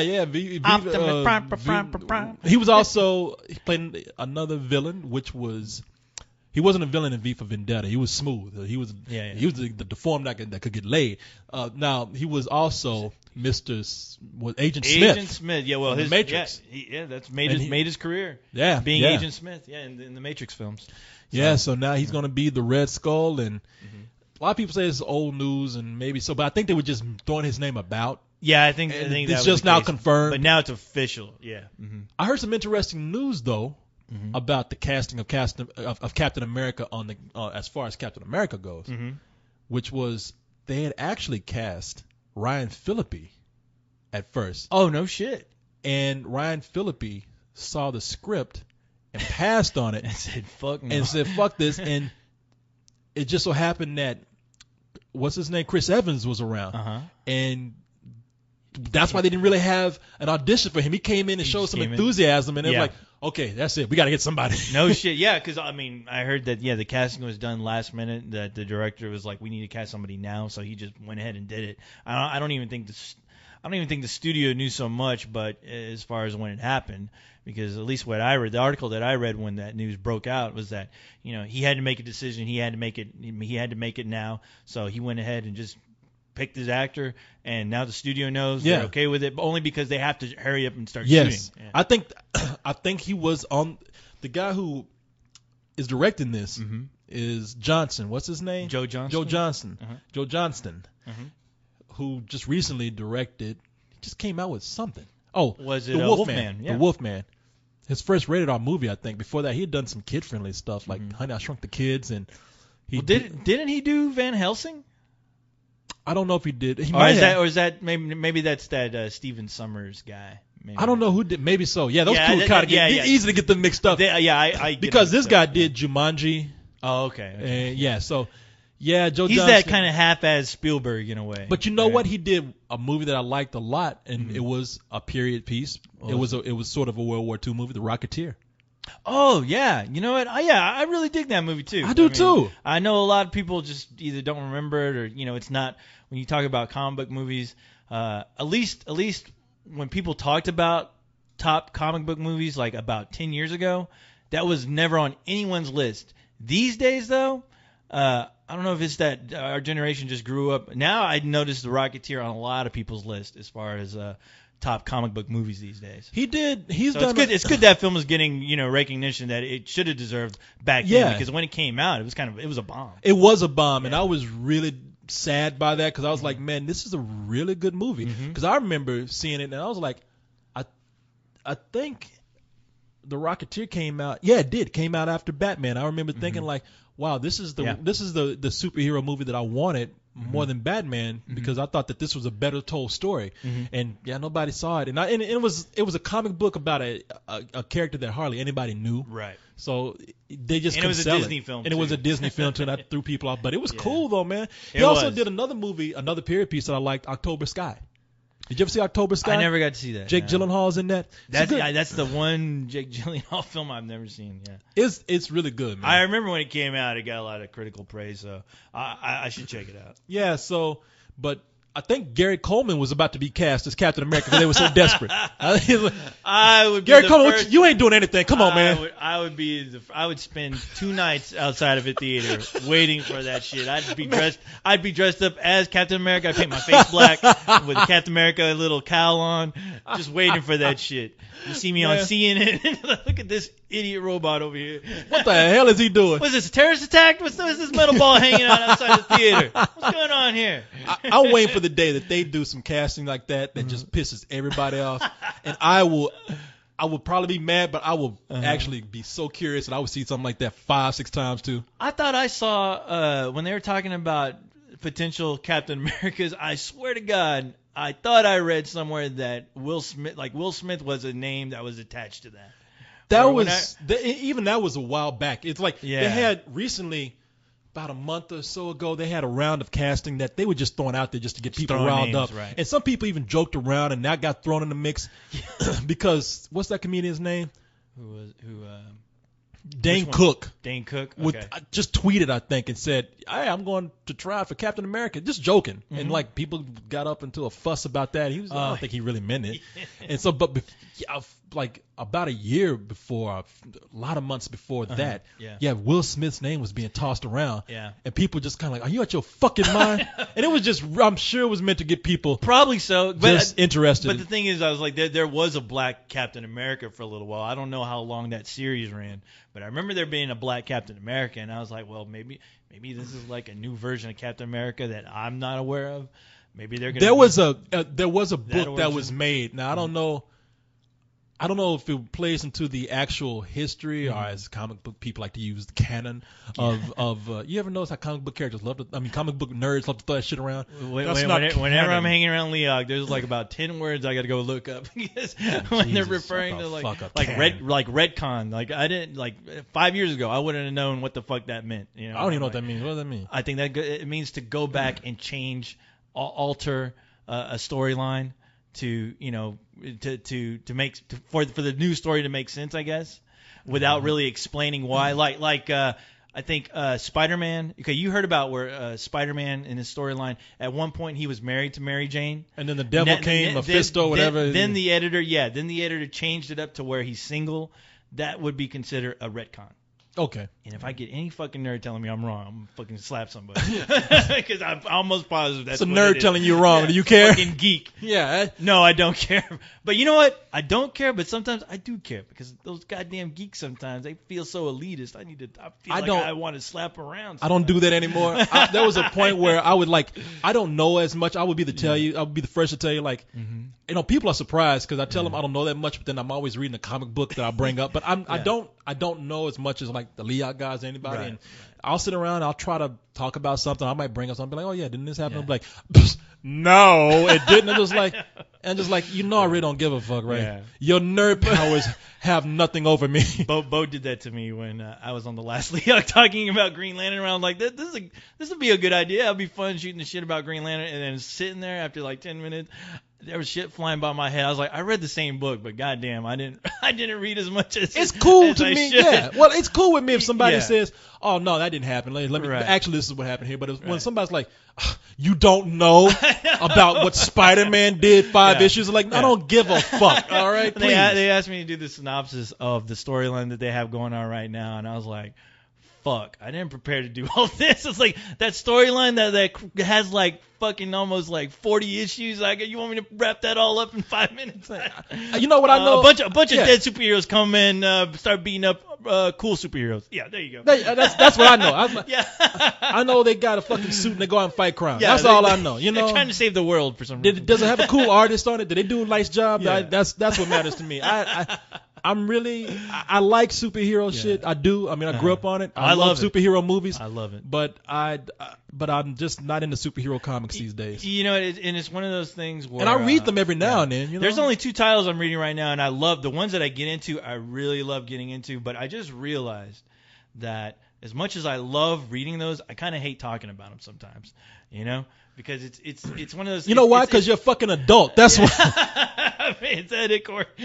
I mean, it gets to a point where it's cool to talk comics and Yeah. whatnot, but when you get to this thing where it's like you act like a teenager in high school, it's just like, oh, you Yeah. don't know about Yeah. that. It's like, man, I'm not fucking 17 anymore, all right? I got things to do besides worry about Yeah. who the Hulk is fucking this week, all right? It's hard, yeah. Is like enthusiastic as I was to talk about Green Lantern. There's times when you talk about it and you go on, and you're just like, God, does anybody really give a shit about this? I'm sure somebody does, but at the same time, I'm like, oh God, I feel like there's other things to talk about, I guess, but I don't know. I don't know. I don't know if it's like it's not a case of geek denial. It's just like, it's like trying to tell somebody about Lost and trying to describe why it's cool. It's if I were listening to if I were on the other end of that conversation, it'd be hard to pay attention and go, I don't know. You're trying to get me into this, but I just don't know what the fuck you're talking about. Well, that's the thing. I don't want people to think that I'm talking down to geeks. You can have that attitude with anything. Look, I think a lot of people have what we're talking about. I think a lot of people have that. They just don't ever talk about it. Yeah, I mean, I sit around. I play tons of video games. Mm-hmm. I read comics. Yeah. Jesus, man, I love shit that people probably would. Even geeks would be ashamed to admit that they like. I mean, I buy Disney films, man. Mm-hmm. I'm into animation so much, but I've stopped doing that. Where it's like when somebody doesn't know something, like, really, you didn't know that? It's like, and because I remember doing that to somebody before. And I'm like, I thought to myself, not only do I look like an asshole, but why would they know that? And better yet, why would they give a fuck? Yeah. I mean, it's when you get out of that circle where know people actually respect that, and you actually pull it on somebody else. Like, when you're like, man, come on, man, you didn't know that Superman came from this place, and they look at you like, nigga, please, why would I know that shit? I'm watching the game. Shut the fuck up. It's funny because just talking, I can talk about anything like the comic books, TV shows that I love. When you're in a circle of people, I always notice that one guy who'll pull something like that, like the guy who pulled that shit on you. I'll always notice that in a conversation where I'll have a buddy of mine trying to he either reads or watches the same shows, but somebody will interject something if he doesn't know something where he'll be like, well, I didn't get this part. He's like, what do you mean you didn't get that? And I'm looking at this guy telling him to another grown adult, like, what do you mean you didn't get that? What's wrong with you? And I'm like, dude, will you calm down? What are you doing? You look like you're genuinely upset that he doesn't know like this little tidbit that you caught that is so important to you for some strange reason. I don't understand that. And I'm looking at this person like, if I didn't know any better, I'd think you're goddamn crazy. You're just goddamn crazy. Yeah, exactly. Yeah. Is this some super knowledge that you have to let him know that he's wrong in order for? I mean, what is that going to do for you, really? I mean, what is it going to do for you besides you trying to let him know that you know something more than he does, or give yourself some superiority complex? I mean, come on, that too. But Like- it's fucking crazy. But It is, Anyway. and I mean, I'm talking about a lot of people who do Yeah. that shit. I'm not talking about the Oh, lead guys or anything. Oh no. I mean, as much as I love hanging out, talking with those guys, you always got to think about your audience too, and you're like, well, I hope somebody's getting something out of this. But I mean, those Leadout guys, they have like hardcore devoted fans where.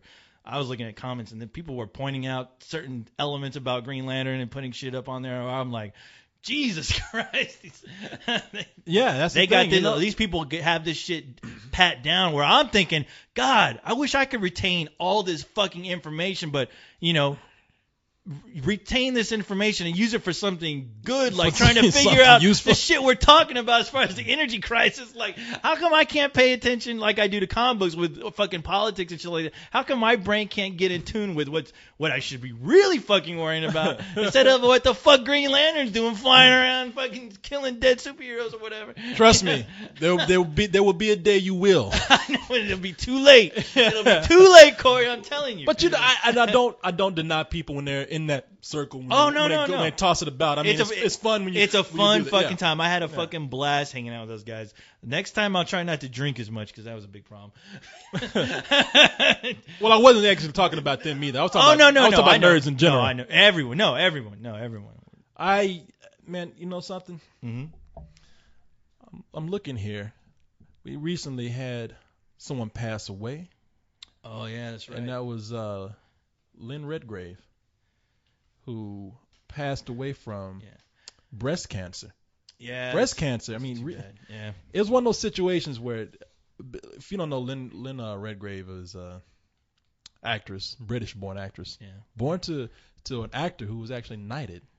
Got that sir in his name. Oh no shit. It's like what does that? Who's get that? you? Peter Jackson? He was just Sir. knighted. Was he knighted?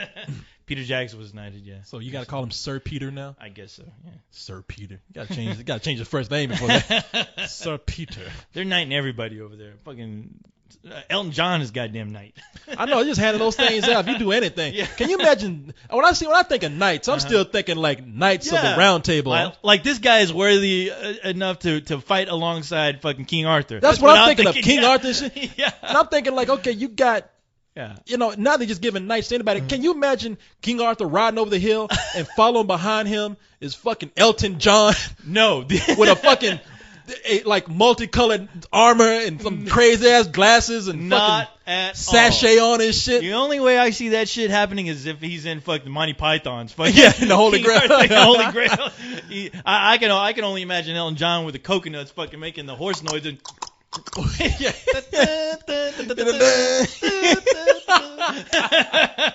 Now speaking of some nerd shit, like that is like probably my second favorite comedy ever. Oh my god. the- What's your first? I don't know. I just know that I just know that in my top 5 comedies, that Mighty Python and the Holy Grail is a firm second. Yes. That is a movie that I can watch over Yeah. and over again and never stop laughing hard, man. It's funny you say it. I would never think about top anything as far as comedies, but fucking yeah, Monty Python would definitely be up there, especially Blazing Saddles. Blazing fucking Saddles is love probably Blazing Saddles. that would probably be number 1, but my number 1 Yeah. flips all the time. Yeah. I mean, yeah. I go. Yeah, I never fucking like what's your top 5? I don't ever have one. I don't ever. It's stupid. I think it's crazy to try to think like that because it's always changing. Shit. Yeah, because I got movies that are in like critics' top list of comedies, and like sometimes I go between the Disco Godfather and the Human Oh, Tornado yeah. as Human my Tornado. favorite comedies. Yeah. So And you'll never see that on anyone's And- list more than no. likely. Yeah. and those are movies that I watch Yeah. over again and never stop laughing. Oh yeah. That fucking Billy Madison will always be one of my top 5. I gotta watch. Stop that. looking at me, Swan. Yeah. But man, yeah, Elton John be see King Arthur. I know Elton John be behind. Wait up, hold on. Wait up. He'd be a total fucking diva bitch. He's like, wait, we are not going anywhere until I fucking get this mud off You my didn't, shoes. You didn't tell me we were going through a swamp. Yes, this is terrible. I'm not dressed properly for this. Where are we going anyway? No, King Arthur's like, will you put that fucking keyboard down? Yeah. Shit, the reason why I'm leaving your ass, I'm trying to leave you behind. I can't write music. This horse is riding like a madman. Somebody stabbed this motherfucker back here. Him and Peter Jackson, Yes. crazy ass, trying to ride up on a horse. All these people getting knighted. Sting too. Sting is probably the most manly out of all of them. I can't see him hanging out with King Arthur doing shit. Yeah. They just hit that. What happened today when real men got fucking like knighted? You know, No. nowadays they give knighthoods to anybody. I think all those motherfuckers would kill each other in the same room if they're left alone I for know. like 10 minutes in the same room with each other. Ain't no black people been Fucking all knighted those either. egos. I hate. No. I mean, and I really, I'm not bringing up the racial issue just to bring it up and to get an easy joke. I just thought about it, like, can black people get knighted? Are there some black don't people know. who are knighted? There probably are, but it's people we don't know. Are there some Yeah. dark knights? There's some dark. Are there some black knights? Maybe that's why they don't want to like knight black people, because they think Yeah. they would like turn into villains automatically. You there! You cannot pass! It's a black man under that hood. I hope they're not the Black Knight. You saw what happened to that guy, right? That was Martin Lawrence. Martin No. Lawrence was the original Black Knight, wasn't he? Oh wait, you're talking.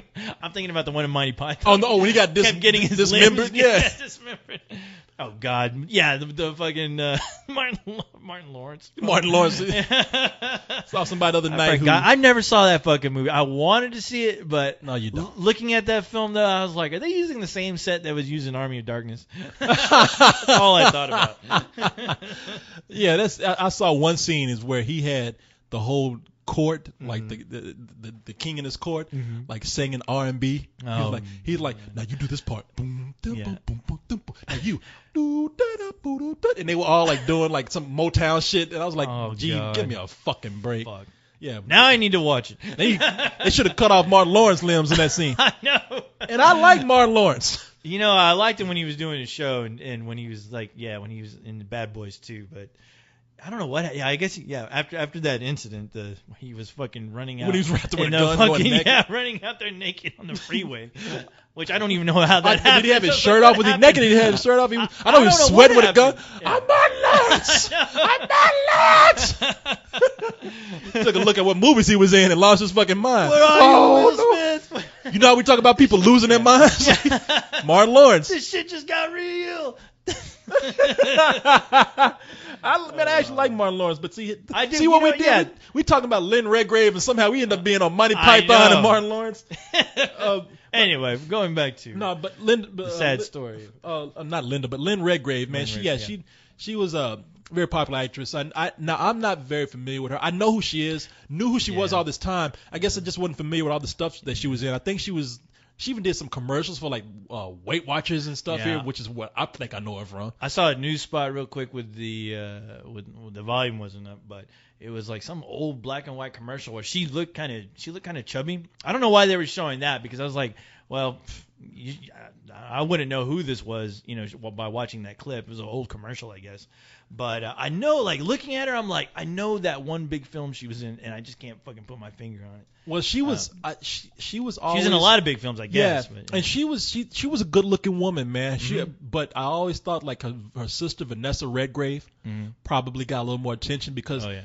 I think I went and looked at some old pictures of Lynn Redgrave when she died, and it was sad too because they showed pictures of her when she had her cancer. Oh, yeah. And she had to go through the chemo Right. and everything. Yeah, it's Right. man, breast cancer. I mean, I make jokes saying, man, it's a shame that women get their breasts cut off, because I like breasts, but breast cancer is a motherfucker, man. It's crazy, It's yeah. sad when I see those commercials on TV and those women are marching for breast cancer. I'm like, man, that ain't no fucking joke. That's Yeah. No, it that's is. for real, It you is. know. And I know a woman who's near and dear to my heart, and she went through breast cancer. And thank God she made a full recovery. I'm happy to say, but no, that shit. Yeah, when you know somebody and it's immediate, like especially like you say a family member, it's very scary. I mean, when I found out, I freaked out so bad that I immediately jumped on the computer and just started doing research. Like I was trying to cure that shit so bad because it's like it was a living nightmare as far as like just somebody is so close to you to have it, and you always hear about it, but you don't really go into the research, and I did, man, and it's scary because it's just there's a good chance of survival. But there's times when it can spread. You just don't know what's going to happen, and the option you is don't know. to cut off your breast, which is it's just a horrible thought. Having something like that, having your breast removed, it's a scary thought. But a lot of people do that because they don't. I think a lot of times they don't want to go through the treatment. which I can understand, and it's just a scary disease. It's a scary cancer. She in Lynn Redgrave, she did have the mastectomy, and which means that you lose one or both breasts or part of a breast, and it's a terrible thing, man. I mean, there's so much even for a survivor that they could possibly have to suffer through, and it's too bad we didn't hear about. I mean, well, if this would have happened last week, I think. I'm not trying to advertise, but KFC was doing a breast cancer thing where it was motherfucker, y'all causing cancer. No. But they were doing something, and I was like, you know what? And I clicked on to the link. It was something that was on like Facebook or something, but I clicked on the link because every time I hear about a breast cancer, anyone trying to do something to help stop that, or at least just to do something about it. I always do my best to try to participate. Yeah. Because when it hits home to you, it gets real scary. Yeah, it is scary, man. And she I was feel bad for her. Yeah, and she was 67. 67 these days. That's still for the time span that people are living. That's still a little too early to die. Oh and that's if we go by the standard. They're saying people gonna live for like years, over 100 years normally now with what we got going on. But which is funny that they say that, but on the opposite end of that coin, I know I've known the past few years 3 people who have died in their 30s over crazy heart conditions and it's a bad people having a 30-year-old having a heart attack. I think what the deal is that the possibility of living over 100 is there if you don't fucking eat the double down sandwich every day. Yeah, and because it's there. It's a lot easier to live longer these days, and it's a lot easier to live shorter too. Oh yeah. We made it very convenient for both. What will you choose? Yeah, no, you're absolutely right about that. And so she died at 67, man. She had the cancer, but looking at her in some earlier pictures, she was a good-looking woman. I think she was a little heavier at times. And then, when I say heavy, I mean she just means that she wasn't as thin as her sister Vanessa Redgrave, and I think she even went. She was bulimic. So I think she actually had an image problem. I mean, whether it might be because of her sister or because she was just an actress. And, I'm sure it's all of that. All of that, yeah. So she suffered from bulimia too. I mean, she had a great life. I'm not going to go through her career. Like I said, I'm not going to pretend like I can give knowledge of her career justice because I don't. I only know of a few things, but apparently she had a very illustrious career. And it's just sad that she went out that way, and it's sad that she also had some other problems that she confessed to. But hey, if you do look at her career, she had a lot. I mean, any actress or actor would look at that with envy. Oh yeah. No, she's I'm sure she's a huge role model for a lot of the actresses that are in the industry now. Yeah, television, anyone stage. Who pays attention to film, And I think she was the reason why you probably film and don't just know, acting in general. Yeah, you're right, because the reason why you probably don't. She was probably not as noticed as much as her sisters because I think she probably did more stage and television than movies, but she's got a very long list of films that she's done. Yeah, she's left quite a legacy. So sad, man. I mean, it's really sad when you hear about an actor or an actress go out in what we consider sort of a sad, tragic way. But like I said, my man Guru died of cancer.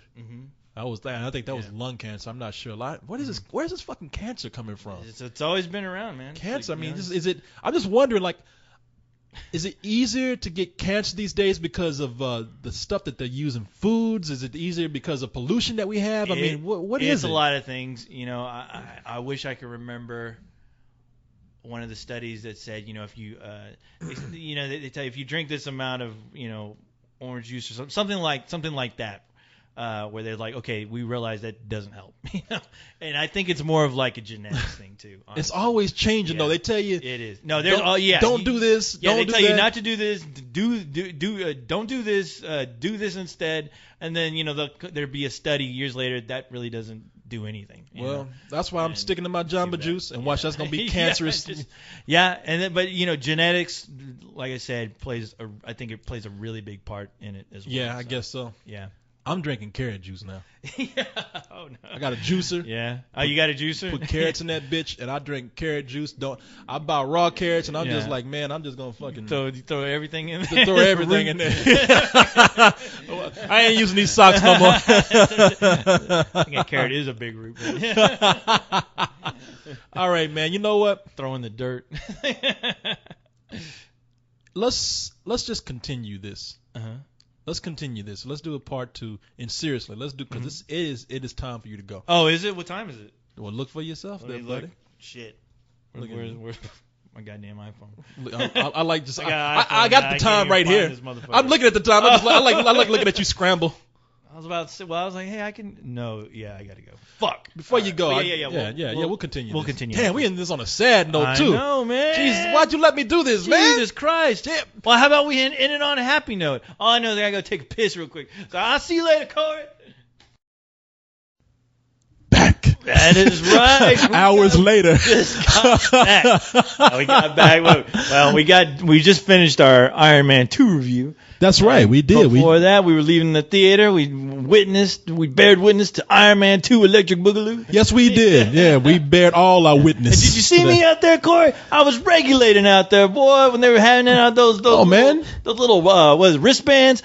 You were. I saw you. You know what you were doing? You out there RoboCopping. That's and right. Then, you know what? I'm pissed at you, man, because you heard us before talking about how co-host was going to be doing his own little security at the Iron Man 2 screening. Yeah. And you going to stop me. I had to, Corey. I had to. You got your piece of paper around your wrist. This is business, not personal. This is the business. I was like, Corey, hey, what's up, Cole? Where's your wristband at, man? Huh? Put you that weren't thing even on. like that. You have 20 seconds to comply. Yeah, you out You there. have 10 seconds to comply. 5, 4, 3.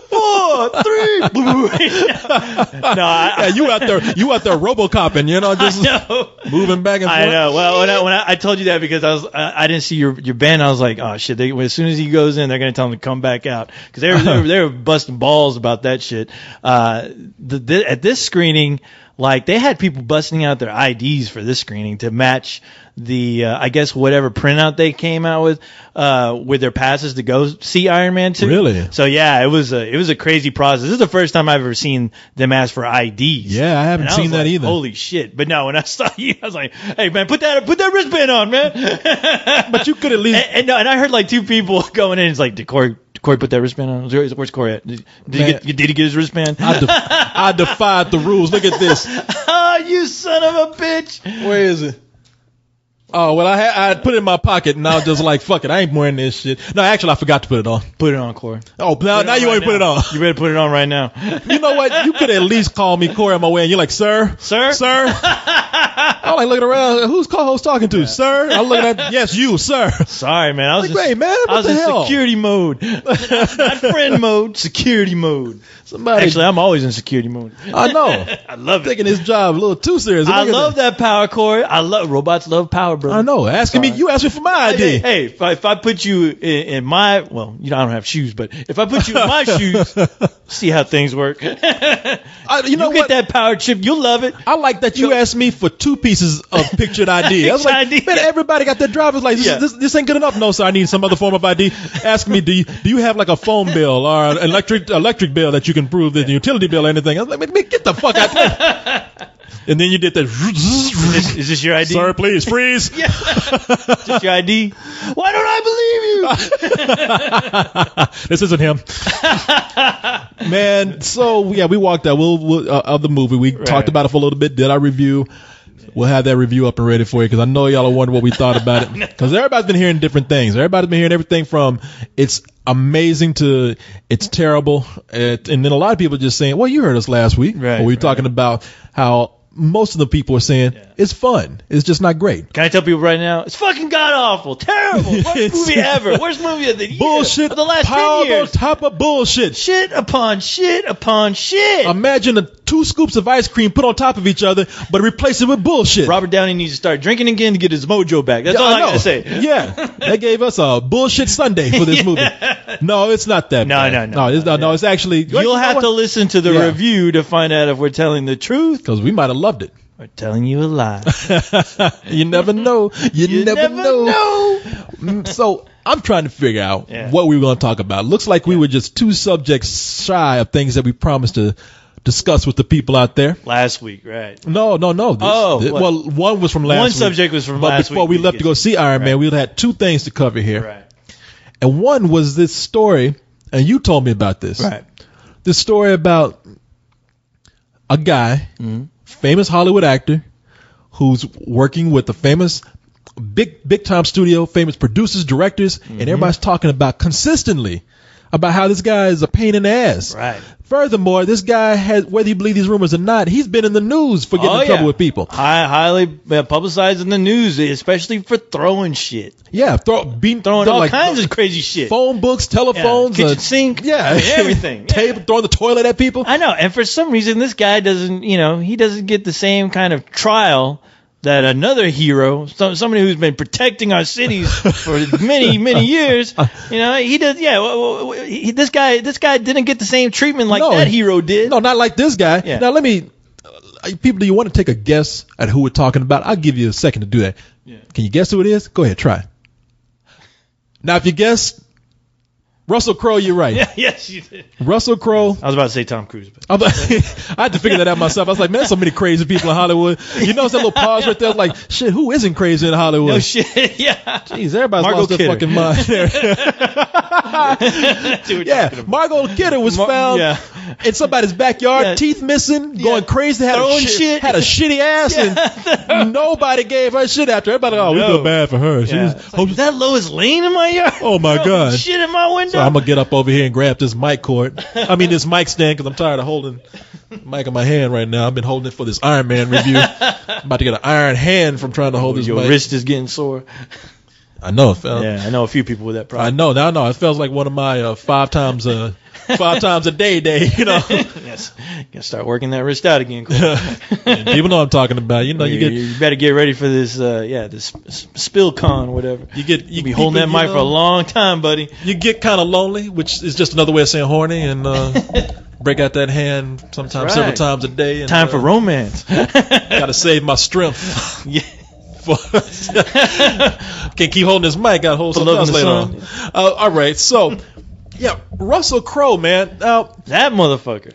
Russell Crowe is known for like being a troublemaker. I mean, the cool thing about it, well, I guess it ain't cool because he started shit in the first place. But then he always goes and apologizes. He calls people like, hey, hey, oi mate, hey, I'm gonna take you out for a drink and all this kind of stuff. Motherfucker, my face is swollen. Pay my doctor bill is what you can do. I still got that telephone receiver stuck up my ass. Yeah, and you're calling. How'd you get this number? Because that phone is still stuck up my ass. I don't even know how I answered this phone, but it happened. I don't know how. You're talking to me through my ass right now, Russell. Thanks a lot, partner, my friend. Up here talking about buying me a drink, motherfucker. You threw a phone in my fucking face.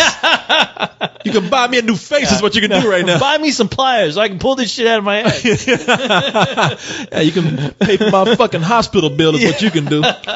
I got a fucking Don't pay it through the phone. I got a keypad impressed to my forehead where you threw a fucking phone at me and you asked me if I want a drink. I need a drink to kill the pain right now. But man, I mean, but seriously though, what is the deal with this guy and so many directors putting up with him to where you have an actor like Christian Bale, who that's the hero, that's the guy who's been dressed up as Batman, saving the world.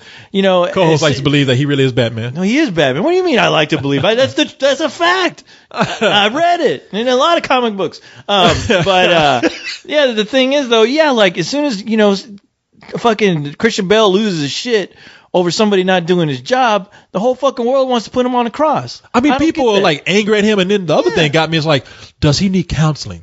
Does he need help? Really? I mean, do you know how often this probably happens on Hollywood sets?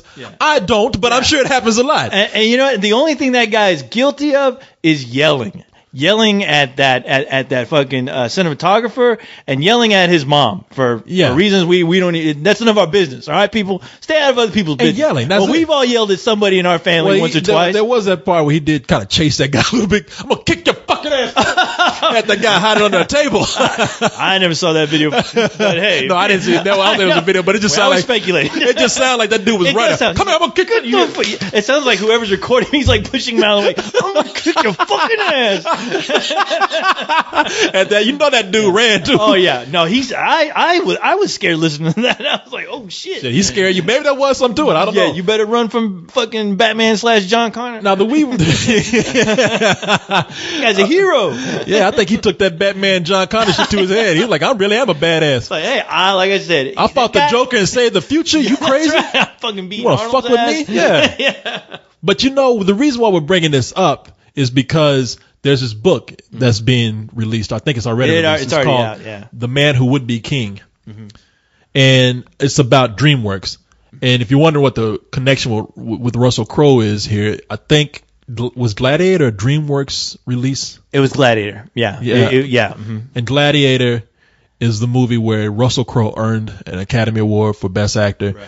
And a lot of the things that he was recognized for being great in that movie, it sounds like he was kind of being a pain in the ass about that. Oh, yeah. Here's the article. I had a different article up last week, but the article that's up this week comes from Hot Mama Gossip. And it says, new book calls Russell Crowe a puffy pain. See, she fucking hot mamas that give Russell Crowe a pass because you think he's so hot. Yeah. Meanwhile, Christian Bale is just intense, and that scares you. Yeah. I mean, he's trying to do his craft. That's right. I think everyone still is thinking that he's his character from fucking American Psycho. Just because fucking Christian Bale ain't in goddamn People magazine posing all crazy and shit, looking like some pretty boy. Yeah, some girls stay away from him because they think they're gonna fucking end up at the end of the night. He's gonna be chasing them with a goddamn chainsaw on the news. Oh, like an American Psycho. Yeah. Come here.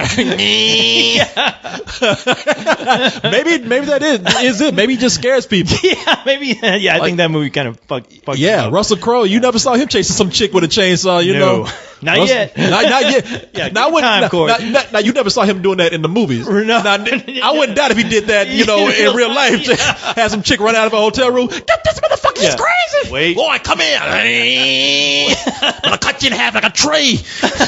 Wait till they make Gladiator 2, Court. That's when that shit will go down. Man. Probably chasing a chick around his hotel room wearing that Gladiator outfit with a real sword. Come here. Are you not entertained? I'm Gladiator. Wicked Gladiator. Hey. See that bitch jump the window? He's crazy. But this article she deserved it. No, we don't know Russell Crowe. We don't know. Russell Crowe never chased any. No, don't beat my ass, Russell. Yeah, that we know. Don't shove a phone up my ass. I know. We're talking this shit. I wouldn't be surprised if a phone just flew through the window right now. Yeah, that Russell Crowe. He chasing chicks with a sword. Yeah. And worst of all, it's AT&T. Terrible service. I know. Never get this phone out of my ass. You know, it'd be funny if he hits you with a phone and the phone rings your answer. Yeah, that's what you get for talking about me, you fucking. Is that Russell Crowe? He just hit me with a phone and then called to cuss me out. Yeah. Now you quit with 3G, co-host, you motherfucker. Hey, I liked you in Romper Stomper. All right, it says here, bad press would be no new experience for Russell Crowe. See, they're already talking about how he's been in the news for doing some foul shit. Yeah. Being shady and shit. How we conveniently forget.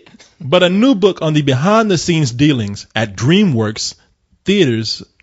I mean, okay, this is real small. I can't read this shit. Let me zoom in a little bit because I'm all fucked up. I sound like a illiterate person. You got enough problems, Corey. I won't poke fun at you. Would be no new experience. God damn, I need to get you sweet pickles and hooked on phonics. Hooked on phonics. Reading is fundamental.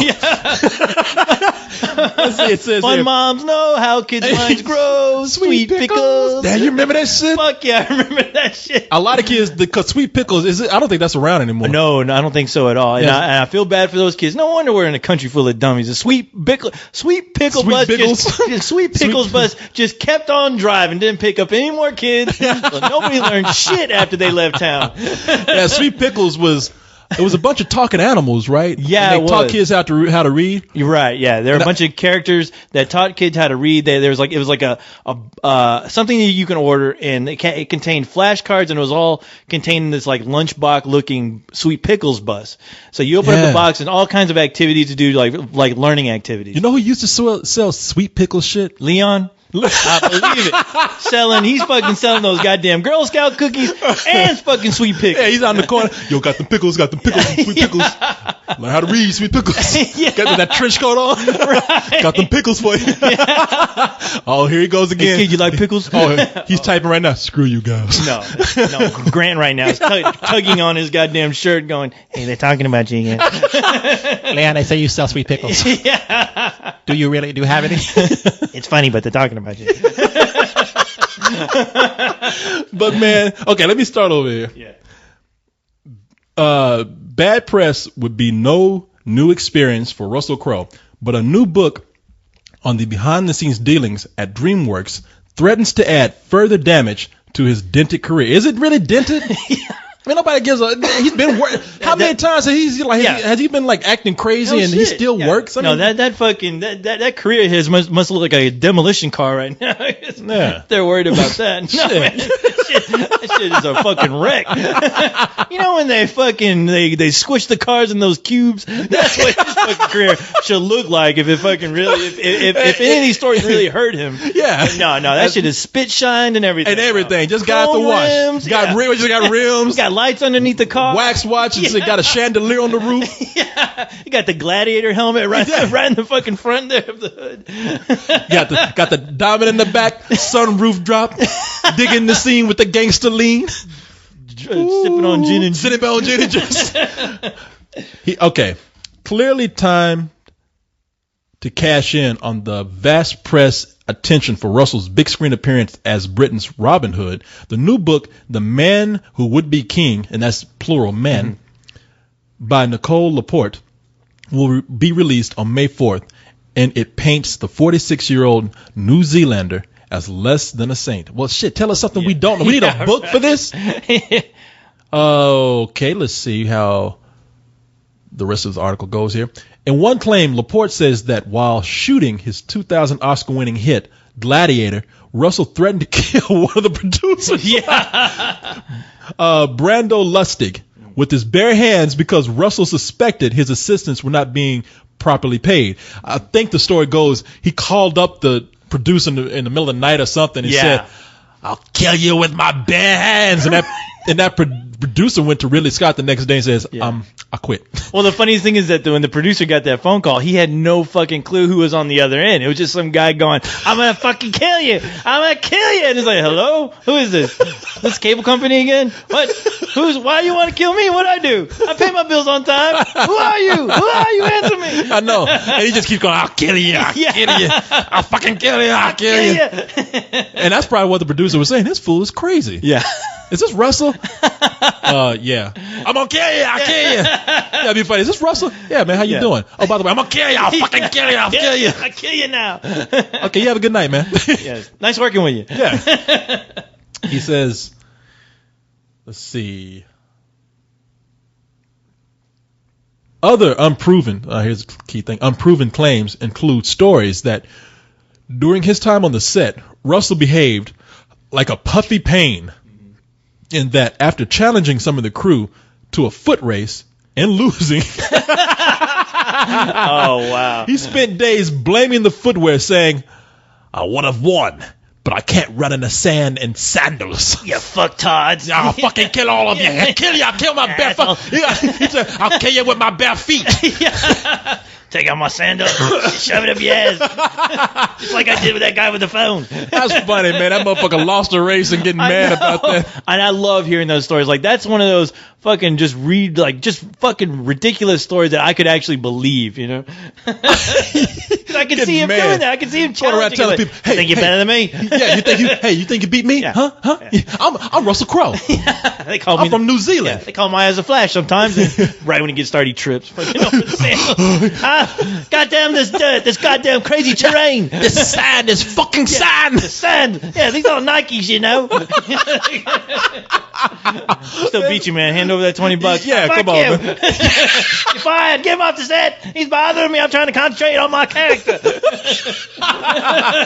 You're supposed to let me win. No. The gladiator always wins. Don't throw me. Hey, we had a bet.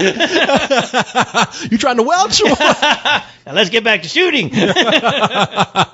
Roll him, Ridley, you motherfucker! Get back to your station. He probably directed that movie. Yeah, he did. Yeah. That movie was directed because of fear. Because of people scared shitless. Yeah. Well, put that fucking camera over there like I tell you to. Well, if you keep, I don't know if it says, but I can mention it real quick that the article that I was reading last week about this story was that apparently the writer of Gladiator was in the room when they all had the meeting, and Russell Crowe was in there, and apparently he was putting on this terrible voice. Actually, they had Russell Crowe and another actor who I can't remember, but they were reading lines back and forth, and I guess Russell Crowe was pissed. Like at one point, he even left. He left the meeting room where they were reading the script, only to have Ridley Scott run out, talk to him, convince him to come back in, because I guess Russell wasn't crazy about the script. They basically dragged his ass back in. So so what he decided to do was just to put on this crazy ass voice while reading the script, and the writer apparently in the story, the writer was writing "kill me now" on a piece of paper. He was like, he's pulling out his hair, just going, "Oh God." Yeah, he's writing, "I wish he would kill me with his bare hand." Yeah, I know. Because he's killing me with his tongue right now. Well, maybe this is what you're talking about. Yeah, go for it. Read it. Yeah. Because it says, but the juiciest story regards the movie's finale. Laporte says Russell hated every line of the scene. Overwrought puffery that no man would ever be caught dead saying, he was quoted as stating. Least of all, a brawny, sword-carrying killer standing under the relenting African sun.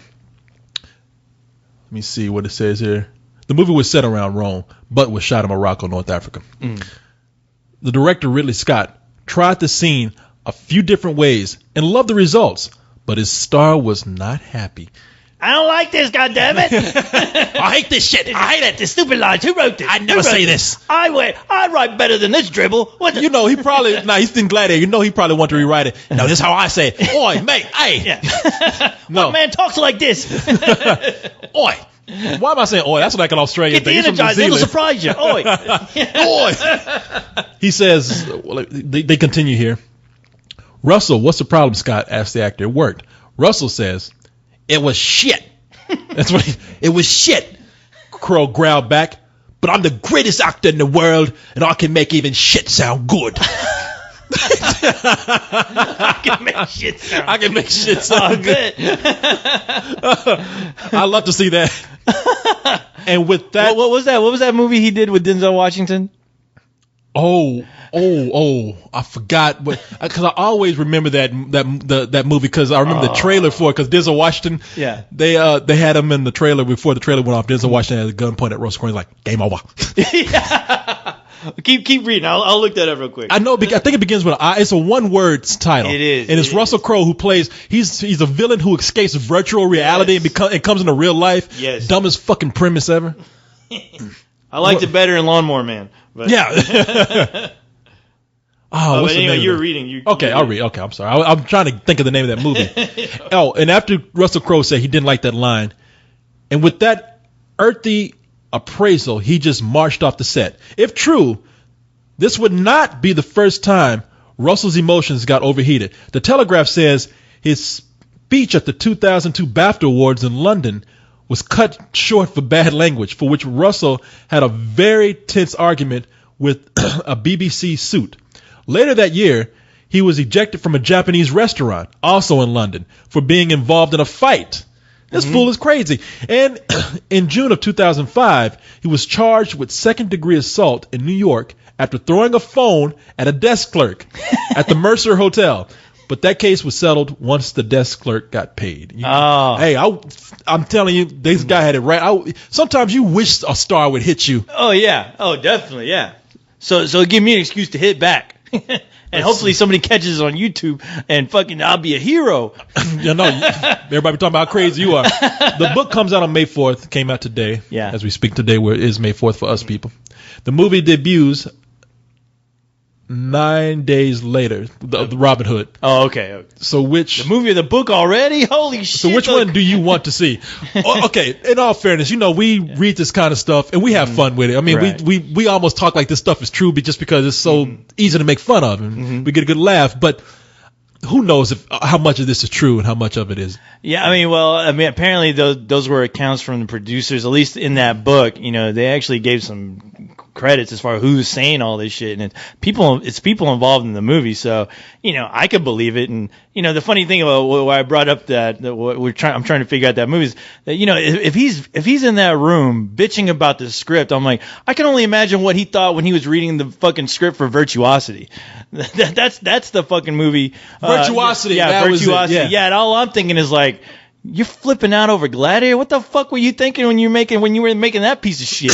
Yeah, I was really puzzled when that got Best Picture that year. Yeah. Really, but Gladiator? It wasn't bad, but really? I enjoy Gladiator, but I thought it was just one of those movies that won because everyone did see it, but I can't remember of any other film that I thought really deserved it. Unless you're about to remind me. No. Do you remember any other film really? No, I don't. But I just know. See, that's the thing. I don't remember what all came out that year. I think if I recall correctly, thinking like it was one of those. Oh, this should have won instead of that. Right. But yeah, whatever. Man. there wasn't one. I didn't hate Gladiator, but whatever. Well, Gladiator was one of those movies like even your grandmother fucking liked that shit. I know. And Russell, I mean, really, Scott continues to work with him. So either it's one of those situations where this guy is such a great actor that I'm just going to take his shit no matter what. Yeah.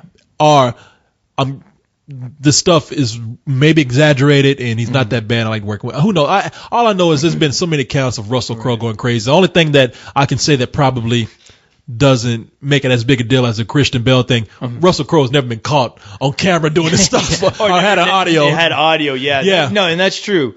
Well, because I know there are a few actors that were actually defending Christian Bale when this came out, where a few actors were like, hey, you'd be surprised what you hear on these movie sets, and just because, the guy was unlucky that somebody there had an audio recorder, this isn't nothing as some of the stuff that I've heard, on sets. See, that's what I'm saying. It's nothing that I think is very unusual. We've all heard about temperamental actors. I mean, and they're out there. We're talking about from the beginning of Hollywood. Oh yeah, you've always had prima donnas who probably threw a fit or been difficult. It's just now with technology being what it is, and the technology being so intrusive too. It's all these recording devices are everywhere. And not only do we have recording devices everywhere, but we have the means of getting it out there quickly now. So if you throw a tantrum, it's up on YouTube. Yeah, it is. It's on the internet. And that's the funny thing. I remember years ago, 15 years ago, everyone was worried about Big Brother is watching you. Big Brother is watching everything you do.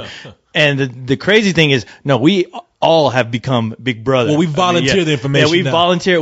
We even created a goddamn internet site to where we will gladly post up anything, anything and everything. Oh, and that shit is called YouTube. Oh, it's called YouTube. You know what else it is? Facebook. You got people coming home. Oh yeah, people are giving out their information, telling you what. I mean, the government. I always wonder. I wish there was somebody in the government going, you know what?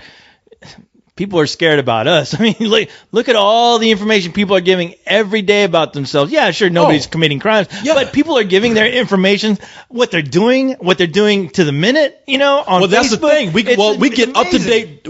We get up to the minute dates on people's private lives thanks to Twitter. Yeah, and a lot of people should not be updating a lot of that shit because that shit is boring sometimes. It's boring. And now we hear about people who come home and they start writing about their boss or what they hate about their job. And it's like, you know what? That's the kind of shit that you always kind of kept to yourself. Oh, yeah. What made you think that your boss or somebody at work would not be able to come home and see this shit? No shit, right? I mean, it's. But I have to tell my friends, Corey. They have to know my life sucks. Problem. Talk too much. Talk too fucking much. Your friends don't need to know everything about you. People love to talk. Even the motherfuckers that don't talk, they're talking now. They're talking on that internet. It's like gave me an excuse not to say another fucking word for the rest of their lives. I'm gonna type all this shit out. Think about it. You would just I'm typing everything. Making ramen noodles. Getting ready to go to bed. Oh, what a beautiful day. Oh man. All you Twitter people out there. Look, it's windy outside. I know. I'm looking out the window. Think about this. God forbid you don't commit a crime, any of you who are listening, but let's just say it could work for you, it could work against you. Oh yeah. Let's just say somebody that you know dies. The police come over and they say, hey, where were you this night? Well, you know what? I was on Twitter. I mean, I wrote a tweet about it. Look at this. Time, date, time, signature, everything. People responding. Yeah, I was information way around there. Yeah. But that could also work against you. Oh yeah. Think about it. Cheating on your wife? Yeah.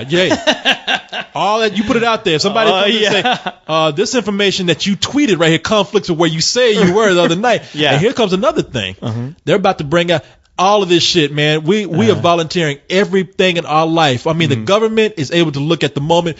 We took a shit one day because somebody joked about, hey, I'm sitting on the toilet right now tweeting to you. And they think it's funny. Yeah. Government is like, hey, we know wherever these people going. We got GPS on our phones, and we're happy to have it. Oh, I need GPS on my phone, Corey. What if I get lost? If you get lost, the government would be happy to find you because they know, even when you don't know where you are, the fucking government knows where you are. So that's why I have AT&T, because they're always fucking. I mean, maybe not the government, but somebody somewhere knows where you are. If you are lost, somebody they might not be looking at you right at the moment, but they know where you are. The people who own these phones are willing to let everyone else know exactly where they're at all given points of the day and to let them know exactly what they're doing. I mean, it's crazy. I mean, it's like stuff where it's brilliant, man. I mean, it's frightening, but it's brilliant. They sold us. We sold our privacy out just to be consumers. We GPS tracks everywhere we go. But hey, we need GPS because it's so cool. We can find out where we need to go without having to look at a map. It speaks to us. It tells us how to get to somebody's house in a minute. Then we have video of ourselves just doing crazy shit, and we put that on YouTube. We're doing up to minute dates on our. We're doing up to the minute updates on ourselves. And now they're about to bring out phones. Well, I'm sure they have them right now, but there's rumor that there's a new iPhone coming out which has, I think, video chat. I already have it. Where you I already have it on my phone. I made it myself, but it doesn't work. But you rigged it yourself. I got it. Yeah. That's a mirror of you looking at yourself. That don't count. Hello. You know how like birds have mirrors in their cages so they can sit up there and look at each other like there's another bird. That's what you I have some pretty great conversations with myself. Hey, good looking. But now think about this. If you, and I hate to ruin this for you fellas out there if you're on the download doing anything that you need to be doing, but let's say you know your wife. Now you got an iPhone. All of a sudden, your wife might have an iPhone. You got you saying, hey, I'm going to go on a business trip over in, I don't know, Florida. Yeah. Meanwhile, you're going over to L.A. to meet your mistress. And your wife calls. And let's just say your wife is very adamant about knowing where you are. I mean, like she wants to know. She ain't scared of the truth. She's like, motherfucker, I know you creeping. It was part of that contract when you guys got married. Yeah. You said as far as she knows. Yeah. You may not know that, but she just called out the blue. So you said you were staying at this hotel, doing this with these people. Take the phone, scan it around the room, let me see what's happening. And you like battery's dead. You just chunked that shit out the window. Yeah, you better throw that shit in the ocean. Yeah. No, throw it in the Gulf of Mexico. No one's gonna be able to find that shit. Boy, the pimp creeping days, man. They're over. They're getting there. They're getting that point. You got to think of a new scheme because this shit is they're cracking down with this technology. I think Tyler Perry's making a movie about that right now.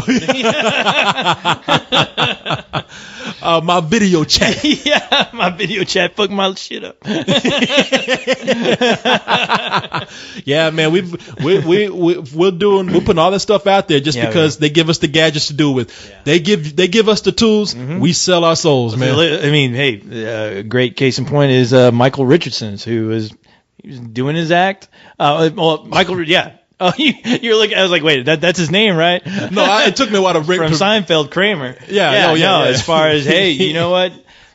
He was doing his act out in the middle of nowhere. Nobody was there to see him, probably. But there was one motherfucker with that phone, with that camera phone, and they got it. Recorded all that shit and destroyed his career. That motherfucker was on David Letterman shaking because they got that shit. He was begging for forgiveness. Please, I'm sorry. And you know what happened? Everyone laughed at that. Wasn't that the most excruciating thing to watch? It was because you had Jerry Seinfeld up there. And so they thought, oh, it's Jerry Seinfeld, and look, it's Kramer. Yeah. And he came on shaking. I just want to apologize, really, people. And even Jerry Seinfeld had to say, people, no, he's serious. Stop laughing. No, people started laughing because they were like, oh, look, the return of Kramer. Oh, we like Kramer. We don't care about that Michael Richardson's guy, but we love Kramer. And you know what? He came on shaking like Kramer does. Yeah, you know when Kramer busted the Seinfeld's office or his house? Hey, Jerry. And he came on doing this. I think Jerry. People thought shit was Kramer. He fucking crashed through that door when that video came on. He tripped over the couch. He's like, hello, everybody. Oh, I'm sorry. Everyone fucking was erupted in laughter, and fucking Seinfeld right there is like going, no, people. No. This isn't a joke. No, he's apologizing. No. And David Letterman was like, this is great TV. Yeah, David Letterman was over there just ringing his never hands. happened to my show. He was like, I love it when this so happens. fucked up. Yeah, I love when a plan comes together. They put that motherfucker on a screen. Oh yeah, that shit was a joke on both of those guys. It was like, oh no, just shut the fuck up. If you don't know what happened, it happened a long time ago. It was old news, but Michael Richardson, it was that whole thing where he was getting heckled by, I guess, some black people. Yeah. And he just went off and he didn't have a joke for it. He lost his cool. Yeah, I don't believe I really don't believe the guy's a racist. I thought he just got so angry, and he was at that moment. You know, like earlier we were talking about, you don't know what you're gonna do when you put under pressure, and he just knew only one thing to do to attack those people that were giving him such a hard time. I mean, he was bombing, you know. So the only thing he could do was like, black people, what do they hate? Yeah. They hate the word nigger. You niggers! Look at them, they're niggers! They're niggers! And if you notice, right when he said it, he realized like, oh shit, I did wrong. I just made a huge mistake. Because he tried to like come back. He tried to like backpedal with it. I tried to save himself because he's like, oh, these words, you see words, these words. It's like, oh, we know about these words. Like words that ruin a career. I know. I was like, oh, dude, you need to just fucking just shut up. Just shut up. Don't say anything. You need to get a cane and yank yourself off stage. Somebody needs to fucking sweep your ass off the stage right now. Where is it? You next time you perform at the Apollo, all right? Yeah. Oh man, it'll be like that scene in Family Guy. Do you remember that in Family Guy where Peter went to the Million Man March and he came out? It's because he was you people. Well, Peter was trying to be. He was trying to be a feminist. Yeah. And so he went to the Million Man March thinking he was talking to a million men, not a million black men. Yeah. So he went out there and like, it's because of you people that crime is so high. Yeah. And that because women are left like they are. He just said a whole bunch of derogatory shit. Yeah. And they cut to a bird's eye view of the city, and you saw this little white dot run out, and behind it was a brown crowd, like, ah! Completely out of context. That'll get you in trouble. That would have been Michael Richardson had he been at the Apollo and lost his shit. Oh, dude. Well, all I thought about was like, at least they have a cane there. It's something to fucking drag your ass off stage. And there was nothing to save him. Yeah, and then they'd lynch you after that, I'm sure. I heard that there were two comedians watching the show. It was. Oh man, what is it? Was two black comedians? No, it was a Latino comedian, Hispanic comedian, and it's real famous. Yeah, real comedian. Famous? Yeah. Okay, real famous. I don't want to say Carlos Mencia. No, wasn't Carlos Mencia. He ain't Mexican. It's one of those guys is Paul Rodriguez. There you go. Yeah, it was Paul Rodriguez. Everywhere. He's at that is the hardest working man in comedy. Hardest working Mexican in comedy. Every goddamn comedy club. Yeah. It was him and Sid. What you say? He's a hard working Mexican comedian. Yeah. He was sitting back there, standing back in the back of the club. Now, that's what I heard. He's standing back of the club with Sinbad. Oh, Sinbad. Yeah, okay, yeah, because, Did you hear this? I heard a story where at least, I think Sinbad was there, yeah. He was there, and they were both watching, and Paul Rodriguez, one of them said to the other, should we do something about this? Yeah. And the other said, no, let's see how this plays out. This is good. Yeah. And he just sat there and watched this guy get killed, kill his career. Oh, God, yeah. 'Cause I can't remember, I can't remember if I heard it from Chris Rock or somebody was saying because he was asked about the whole Michael Richardson thing, and he was like, "Look, I know the guy. I don't think he's racist.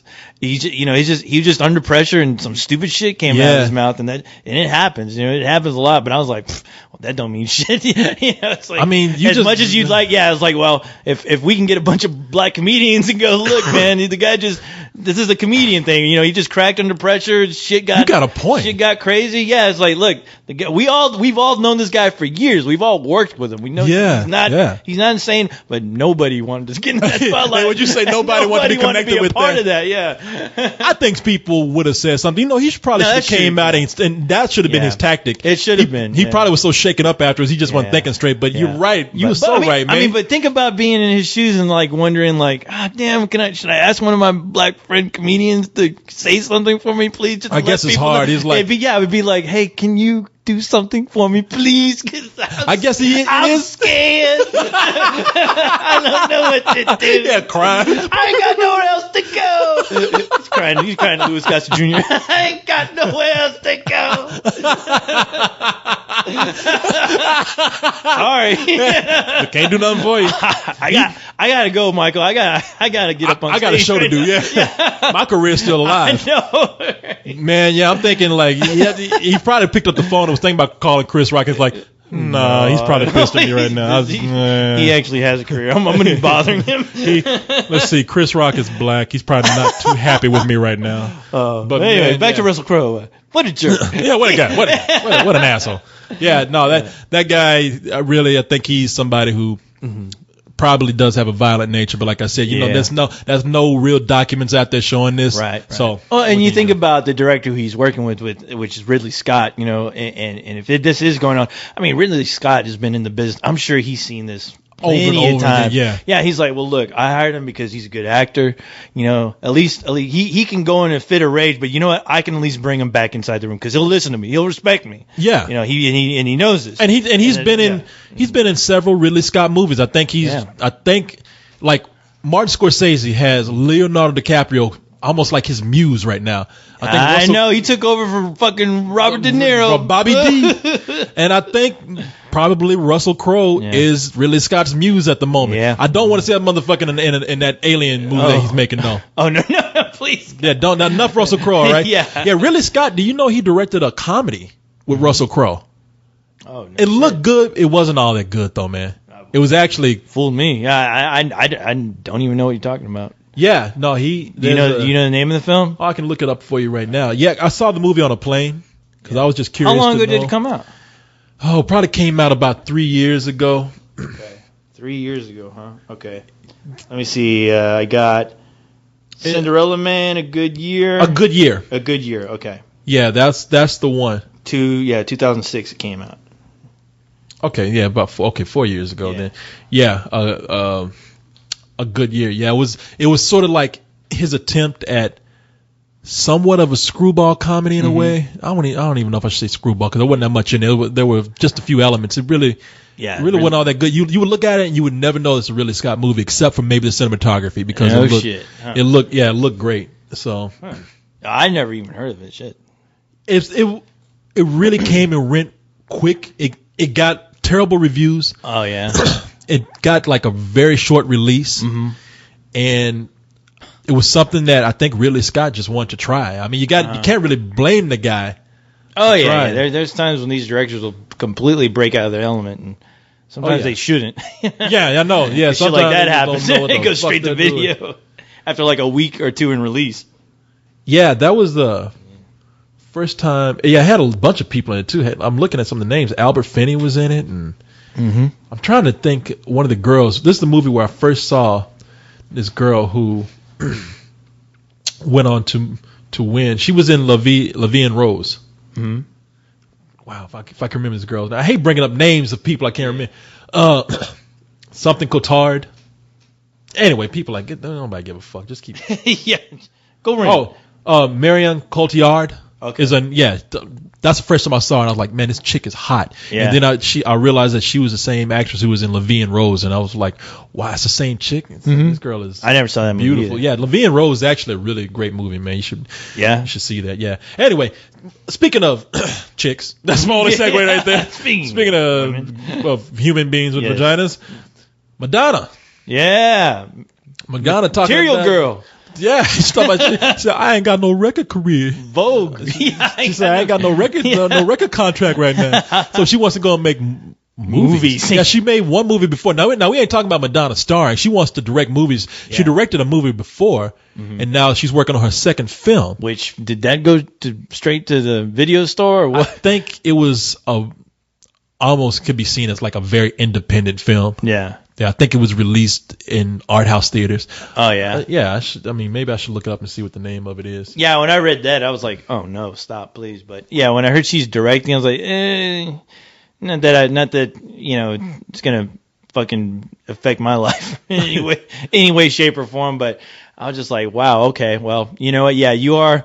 How much longer are you going to be able to perform? I mean, you're only like 80 years old by now, but you're still looking good. Man, you're actually she's good, in some great shape. Yeah, she actually, she's not turning into Pamela Anderson right now. Which, if you look at some Pamela Anderson pictures lately, I mean, that chick is getting old. I mean, she's old. She looks scary now. She is old. Yeah. No, Madonna. There's women who still tell you right now. They're like, whatever Madonna's doing, I want to do it. Yeah. I think she's Madonna's adopted all those black babies. I think she's adopted several. Yeah. And she's sucking the blood from them or something. She's sucking the spinal cord fluid out. Yeah, I don't. Yeah. She's going to Africa because some fucking witch doctor there told her like, hey, you suck the blood from African babies and you stay young forever. At least get a good body. That's what I need. In my daily dose. I mean, really, I was like, thought she was doing that, like quitting music to go adopt some more children. She got one from how many African countries now? Yeah, I don't know. She got one from Angola, Zimbabwe. Yeah, I was like, how are you able to juggle like this huge ass fucking rat pack of a goddamn family you have right now, along with fucking dancing around with fucking cones on your tits? Like, how are you juggling all this shit? She's collecting black babies like bean babies. Yeah. Pokemons. I got to catch them all. Those kids gonna look like garbage pail kids. Let's say I got Angola, Soweto, Zimbabwe, Tanzania, Zambia. Yeah. All I need is Mozambique now. Yeah, look, Starving Marvin. Yeah. Him too. What'd you say? He come out looking like stick figures and then she makes them like garbage pail kids and they get so fat. Yeah. Damn. Damn, it's time to get another baby. Gotta collect them all. Right. She directed. Yeah, right. Her and fucking Angelina Jolie are gonna have fucking Pokemon fights. Yeah, exactly. They release their black kids and make them fight each other. Yeah. Yeah. Bulbasaur attack. Starving Marvin, go for it. She directed a movie called Fifth in Wisdom. Oh, okay. It was called Wonderlust. Never Japan. heard of it. Yeah. Yeah, I'm trying to see who was in this. I think anybody was in this. Yeah. Okay, no wonder nobody I can recognize in this shit. But now she's working on a movie called W.E. and it's a biopic. Mm-hmm. Says here, let's read this. Madonna sat down for an explosive photo shoot. Damn, she got the shits. I know. What y'all film on the toilet? Yeah. She making Jackson Pollock paintings or something. Yeah. She'll make a painting and then just shit on that background. They take she'll pose in front of it. Just a white sheet of paper and wait for Madonna to have diarrhea. Strike a pose. There's nothing to it. Vogue. Yeah. Striking a Vogue pose on the toilet. And now you wonder. Now you know how she stays so skinny. That's right. So Damn, you saw that shit she put down there. No wonder she ain't got nothing left in her. She deflated just now. Look, Starving Marvin's playing in it. God damn, get out of there. Shit. What the hell you doing? Can't keep these kids. You're not back at home. Yeah. Can't do nothing with these kids here. Playing with shit and everything. I thought you rescued that kid. Shit, got my walls looking like the Blair Witch Project with shitty handprints all over. Look at the kids playing Connect the Dots.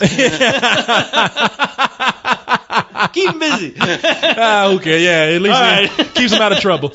But says here, and she looks hot in these pictures. If these pictures are recent, if it's not photoshopped and doctored and her hair's not put on another body, dude, her body is fucking she's banging, man. Knocking boots. Jesus Christ, I don't know what this girl is doing, but she is fucking hot. No, I saw some pictures. I don't know where. I was looking up a story, and Madonna, I saw it in the headline. I clicked, and they had some, I don't know if they were newer pictures or what, but I was like, holy fuck, she looks fucking good. Yeah. God damn.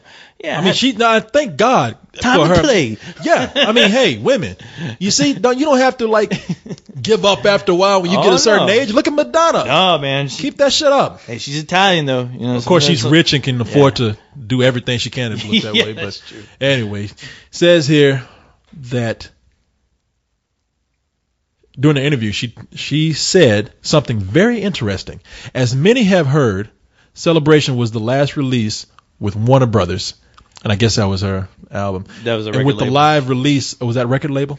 Yeah, Warner Brothers Records. Yeah, I mean, okay, Warner Brothers record. Was Celebration an album though? probably was. I guess it was because it says her last release. Yeah. So she was with Warner Brothers. Celebrate. Yeah. It's a celebration. She's still fucking singing that song. Yeah. Did you see that movie she made? Desperately Seeking Susan? No. Oh. The documentary, which was actually a really good documentary. No. I did see the documentary where I guess it was when she was doing the whole Vogue thing. That's the one that was in black and white. Okay, yeah, I did see that. Yeah, where that around that time she was dating Warren Beatty.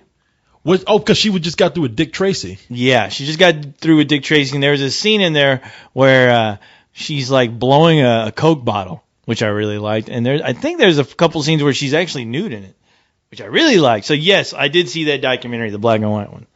I can't remember what it's called. Wait, was it Truth or Dare? Truth or Dare. There you go. Yeah, Truth or Dare was Ask actually. me why I know that. It was a really.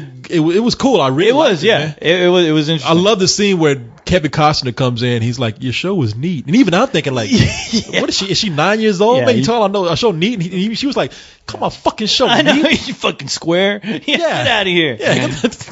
Can't you see I'm sucking down a Coke bottle right now? I'm showing my crew my oral skills. And then Kevin Costner would be like, "That's neat." Yeah. Oh, but the best is Warren Beatty. Whenever you see them in the room together, you just know these two are not meant to be together. Oh, my God. At fucking all. You were like, "Why is she fucking him?" Yeah, it's like yin and yang over here. I mean, I guess. Well, why? It's Madonna. That's why she's fucking him. Of Okay? course, Yeah. Why? yes. Why ask why? Does a lion eat meat? Yeah, no shit. Yeah. Warren Beatty's Madonna getting sucks the- dick. yeah. All right. Yeah. Yeah, Warren Beatty likes, Whether it be Warren Beatty or anybody else. Warren Beatty likes pussy and he gets it wherever he can. I think she fucked Gary Coleman. Yeah. Damn. I know. Why we just do ragging it. on Harry Coleman? Just to do it. Gary Coleman. If I was a chick, I'd probably do it just to say I did it. Yeah, Gary. You might as well. I'd make him tell me, what you talking about, Willis? We're talking about Madonna. Do it. So that Celebration was her last release of and she had the live release of the Sticky and Sweet tour. Then that was under the Live Nation nobody gives a fuck about this shit. The confusing part about all this is that her Live Nation contract is supposed to include.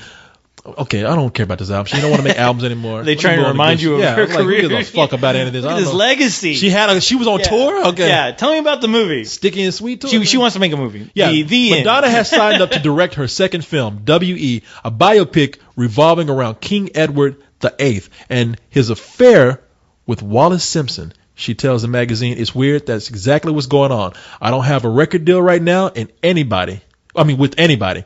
I don't know how I'm going to get my music out the next time I make a record. You know how? Because you're fucking Madonna. You'll get, all these people act like, Yeah. I don't know what I'm going to do. I'm humble now. Oh my God, I'm hitting it's rock hard. bottom. Yeah, I don't know what my next project's gonna be. Fuck it, man. Everybody works again. You got people who made some of the shittiest bombs in Hollywood, and they work again. All right. You had your own fucking record label, Madonna.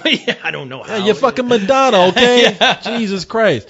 Yeah, You got something in your savings, right? Jesus, yeah, come on. You didn't pull a hammer, did you? You got a good body. You'll sleep with somebody to get that record out. Jesus. Warren Beatty ain't doing nothing. Go fucking ask him for money. Yeah, what the fuck Give it is he up, doing? I don't know how I'm going to how I'm going to get my music out next time I make a record. I'm going to have to reinvent the wheel. I haven't really been focused as much as I should be on the music part of my career because this movie has just consumed every inch of me. Between that and my 4 children, she got 4 children now? See, she really is collecting black babies. Look at that. And they're all on the shelf. I don't have the time or energy for anything else. All right.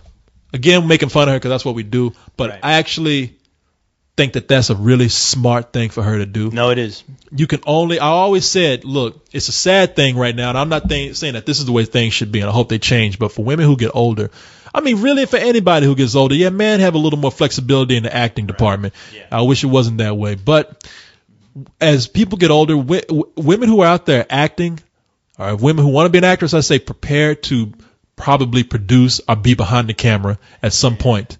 Because that's the way of having a more lasting career. Mm-hmm. I mean, I don't think that's what anybody. I mean, even guys if you're just a pretty face and that's all you're relying on, everybody, Megan Fox. male or female, who? Male or female, they go through that phase, Yeah. and you just can't do that your whole career. That's true. Yeah. So I think that this is something that's very smart for her. And a lot of people make fun of her for she wrote some children books. I think people make fun of her because they think they were ghostwritten. I don't know.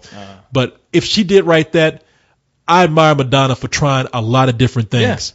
I mean, why not? That's the way to keep your career going. You can't do all this shit forever. Well, a lot of these stars were doing that for a while to where it got to the point where it was almost ridiculous. Like P. Diddy, I mean, J-Lo, I mean, they're coming out with cologne, fucking just like clothing lines, all kinds of crazy shit. But it's like, you know what? That's all kind of a joke when you kind of stop and think about it. I mean, you got to think about something that doesn't put you in the spotlight. Yes. Like, I mean, like in a director, you're not going to be in this. Well, depending on who you are, like Madonna, I think. Well, now that I think about it, that last movie, there was no spotlight on her or that movie that she put out. But hey, you know what? She's working though. But and that's the other thing. She's being creative. I think that there was no spotlight on it, but I don't think she was actually seeking it. I think Madonna gets the spotlight when she wants to, but for certain things, I kind of admired. Okay, if she was seeking the spotlight and she didn't get it, then she failed. Yeah. I get the impression that she wasn't doing it. I get the impression that, as you say, she was trying to be creative. She was doing something, and she just wanted to do it, and it was kind of a way to pave the way to make another film. You're right. Well, her and Drew Barrymore is doing this. Drew Barrymore, that's the other example. Yeah, she's trying to do this. You're right.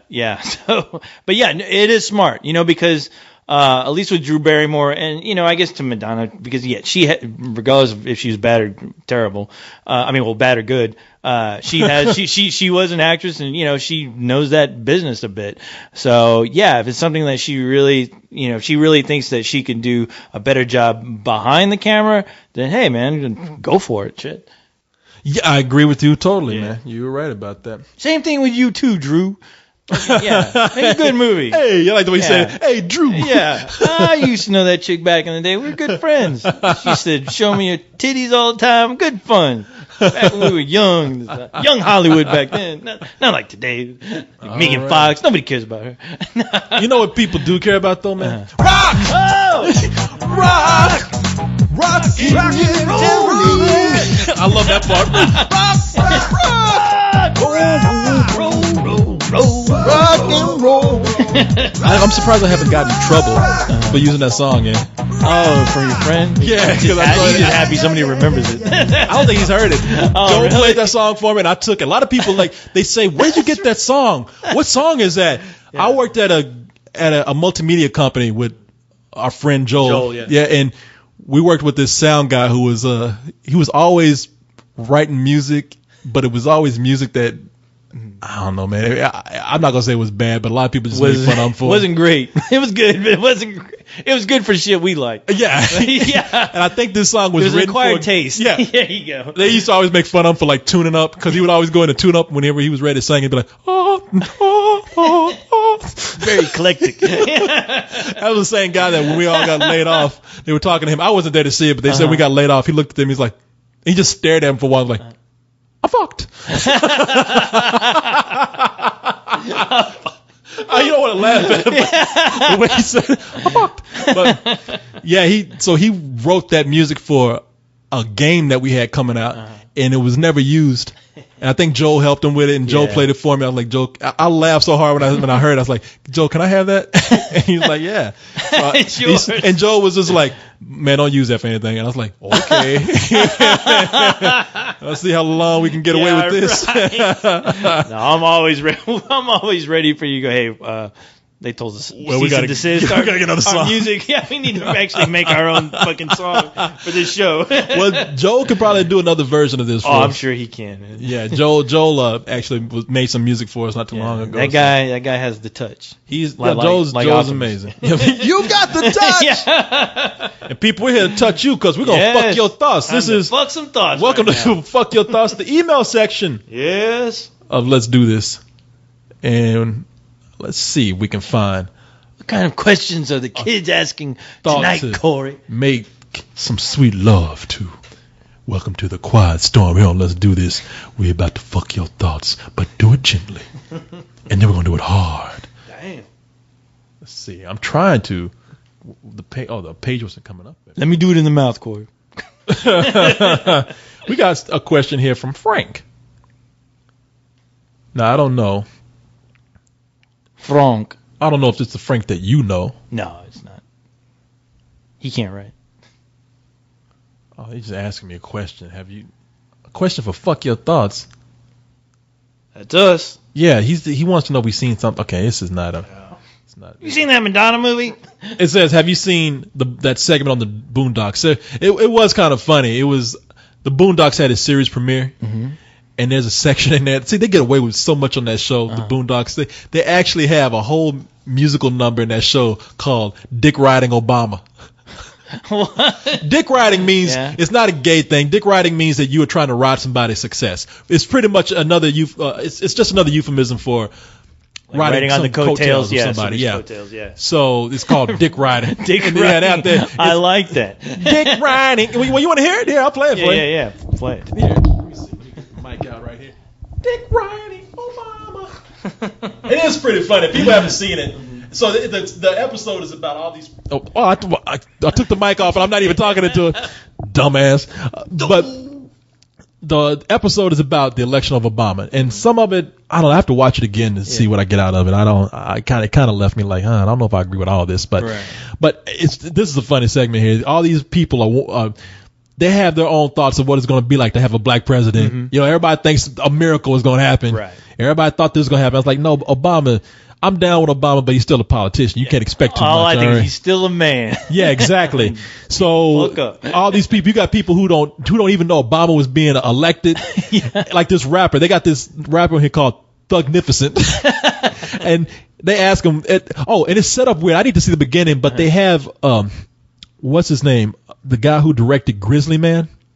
Oh shit. Oh, Werner Herzog. Oh, okay. He's doing a documentary about the election of Obama. He's going around asking all these black people what the election of Obama means to them. And so he asked Thugnificent, he's like, what does Obama mean to you? And he's like, who you talking? Man, ain't no black.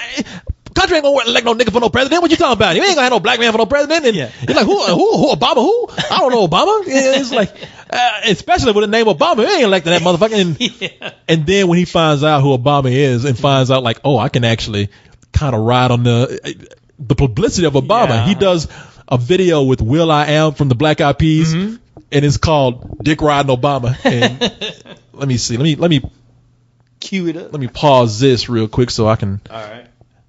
So I can bring the music, and let's go ahead and play the video right here. And you can watch the video if you want to. Here. You already laughed. It's coming, y'all. Oh shit. Got up this morning. Let me let this shit filter because the shit is stopping right now. I didn't plan ahead. I like how they're using that fucking what's that? The auto tune. That auto tune. Yeah. Dick riding Obama. I need to get that on my iPhone actually. I am T-Pain. What? I am T-Pain. That's the name of the app for your phone. T-Pain. I am T-Pain. I am T-Pain. Okay. Yeah, you get that and you're talking to it and you it's. Hours of fun. I played with it. I played with it for 2 minutes and I was done with it. I was done. That's all I can do with this. Not me, Corey. I'll make a whole review out of it. And right now, I want to review the ride. Do my review. Okay, here it is.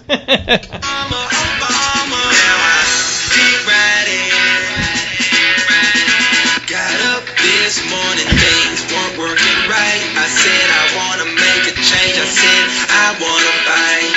Obama walked up and said, yes, we can. I said I want to ride your nuts because I think you're the man. Dick riding Obama, Obama. Dick riding Obama, Obama. They got Negroes riding like little what you call it, rocking horses like with Obama's head on it. That is very fucking disturbing. It is. It's a crazy video, man. Who the hell? I think that's supposed to be Joe Biden out there. I thought it was Chris Evans. It looked like. Dick riding for tomorrow, dick riding for today, dick riding for the straight, dick riding for the gay, dick riding riding for America, dick riding for a rock. It's okay to ride that dick just as long as it's Barack's. And now this morning things weren't working right. Fuck, they got this shit on a loop now. Fuck, Yeah. I don't know what the hell they did with this. Man, now who wrote that? The Jonas Brothers? I was like, what? No, man, come on. No, Miley Cyrus. Okay, yeah, that's what it sounds like. It's like that when you hear that cheesy tink tink tink tink, that drum beat like do do do do do all upbeat. Oh my! I'm like, God damn it, Disney! Stay the fuck out of my music. And I got to tell you, man, the shit is catchy. Like after I saw it, I was next day I was talking about dick riding, boy. Obama. That mouse knows how to get you. Dick riding. No, that's Adult Swim. No, oh yeah, I know. I'm just saying that music though. That kind of music, it yeah. just sounds like Disney. It's catchy no matter what. Oh man, let's see what other thoughts need fucking. Who sent? Did I say who sent that? Oh yeah, that was your boy. That wasn't. No, that wasn't your Frank. That was Frank. Why are people giving us all these commercials? Oh, that people are sending commercials? Yeah. Man, I got bombarded with like a shitload of videos. Sorry, folks, I haven't been able to watch them all because I got a life. But, yeah, I was going to go through them. I was hoping to go through them before I came here. Just maybe I'd find some gold in there somewhere. Fuck? Maybe I should see this. Yeah. I hate to play so many videos, but somebody did a RoboCop fried chicken commercial. Oh, yeah. Have you heard of this? I haven't seen No, this. the guys from the Manus Hour were telling me about this commercial. But, yeah, go ahead and play it. I haven't seen it. All right, sure. Lottehem fried chicken.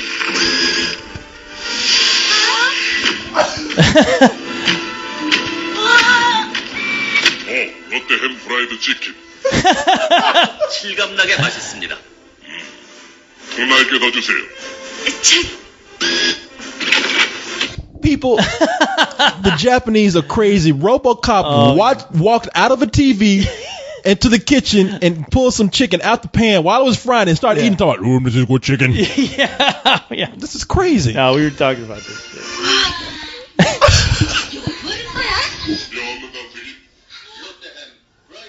He picked up that refrigerator and took it with him before he left. Yeah, he's taking home the fried chicken. That's crazy, man. It's crazy. Who sent that to us? Hoodie DM. Yeah, that's crazy. Oh, he also goes to say, let's see. Also, are you guys going to have any links to give us info about Spill Festival 2010? I've been trying to research as much as I can. I'm part of the group that started. I don't know what he started and go on and finish. I don't know what I started. What did you start? But any more plugs with some info or whatnot would be awesome sauce. Yeah, man. We on this podcast here, as you will probably see by now, we put up a lot of information about what's going on. Yeah, so let's see what else we have here. What else we have? Anything else more about fried chicken? That's crazy. Yeah. Over in Japan, they do crazy shit with our stuff. I mean, we have like, I don't think it's only with Japan. I think we have actors who go over to London and all kind of places to like just hawk shit. Hawk shit, yeah. More so the Japanese. I saw like 2 different commercials with Arnold Schwarzenegger fucking advertising for a cup of noodle. So Arnold Schwarzenegger? Yeah. Eat my noodles. Yeah. All right. Let's see who else we have. Oh, okay. We have RJ the Porn King. Oh.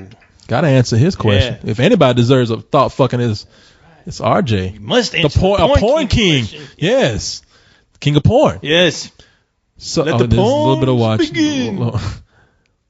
So I saw this movie late at night called Watermelon Man, made in 1970. I don't know what the rest of the email says, but I've seen the movie. The movie was directed by Melvin Van Peebles, Mario Van Peebles' dad. Yeah, okay. Yeah, Jeff Gerber, an insurance agent, lives in basically the movie is about a white man who turns black. It's a white man that does not like black people, and when he turns black, he has to deal with. It's one of those. It's almost like discrimination. It's a parody / fable, I guess, because everybody accepts that this man. It's not that big a deal to him. It's not because look. in real life, if a white man all of a sudden turned black, scientists would be studying this guy. Right. Here, there's no science to it at all. Everybody just says, you're black. Okay, we accept that nature has turned you black, but can you move out of the neighborhood? No, There was another scene where he was the funniest scene in that movie to me. Every morning he used to race the bus to the bus stop when he was white, and everybody used to like wave at him and be like, "Yeah, go." The morning he turned black, he insisted on still doing it. He said, just because I'm black doesn't mean I can't race for the bus this morning. He goes out and does that, and he passes by this grocery store, and all these white people, I mean old people and everything, run out. They're like, stop that nigga, he stole something. Oh, my God. And it's crazy the way he finds out he's black. Yeah? Because I think he has this thing every morning where he goes to take a shit or every night or something, and one day he goes in and take a shit and he looks in the mirror and his ass is black. And it goes to this like weird montage where it cuts between his expression and his ass. And you hear some music going like, holy fuck, I need to rent this like today. It's a crazy movie, man. Okay, I need to You go know, of look course, for it. it's all it's a statement about racism and whatnot. Yeah. Okay. And he says here, the guy's also both. He's an insurance agent in a typical suburban neighborhood. He's also a racist and a fitness freak. Okay, but Jeff's bigoted word of taunting. Where did he get this from? From IMDb. Anyway, so my question is: besides this movie and Soul Man starring C. Thomas Howell, have you ever seen a movie about a Maine white man turn into a black man? I have not seen a movie where a guy actually turned black or a guy turned white. But there was a movie with John Travolta and what's his name? John Travolta, and I keep wanting to say Sidney Poitier, but it was not. And I think it was called White Man's Burden. Oh yeah. Wasn't that? You know who the guy was? I was about to say that wasn't Samuel Jackson, was it? No, it was not. Okay. This was what? I know exactly what you're talking about because I remember the poster for it. But, jeez. And in that movie, what they did was, now let me see if I can find the name of. I think the movie was called White Man's Burden. I think you're right. And I think it was right after Pulp Fiction. I think it was right after Pulp Fiction. It was the movie where John Travolta's career was kicking off, and he started getting roles. And right after Pulp Fiction, this movie came out. Let me see if I can find it. Yeah, here it is. White Man's Burden.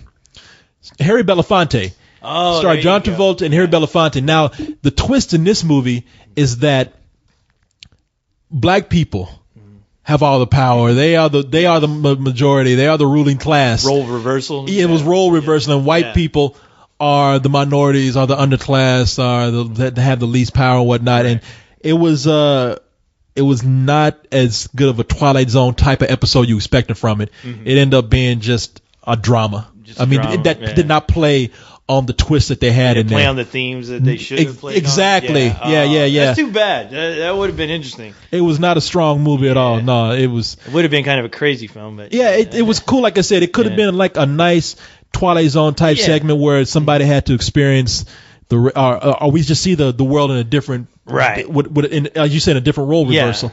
So, but that's probably the closest thing I can think of. Not to say that there are movies out there that are like Watermelon Man. And that was one of those movies when it came out. When I heard about the premise, I was like, okay, that's interesting. But just when it came out, nobody talked about it, and it's just I just forgot about it. It really wasn't that good of a movie, man. That's why. Yeah. So, here we go. We have a question here from Shittle. All right. Oh, fuck it. I ain't reading this. Never mind. I'm not even starting trouble. False alarm. I'm not even starting trouble. The guy knows why. Well, we'll move on. Oh, wait a minute. Here's No Future. No Future. Yeah, you remember that guy? He just sent me. He sent me a T-shirt idea that he had. Okay. That was pretty cool. Yeah. He says, "Hey Corey, I designed a shirt for the con in honor of Dell playing the convention. For those who don't know, I keep saying for those who don't know, but for those who don't know." And you will know, and you should know by now, we have a lot of musical acts coming over. Del, the Funky Homo Sapien, classic hip-hop artist, legendary hip-hop artist, coming to play our festival. And he's going to be playing on Saturday night of the festival, which is June 26th at our big party. And so my man No Future here says, hey, Corey, I designed a shirt for the con in honor of Dell playing the convention. If you have the time to look at it, I would love to send it your way. I would send it in this email, but I can't figure out how to attach a file. Hope to hear back from you. Cheers.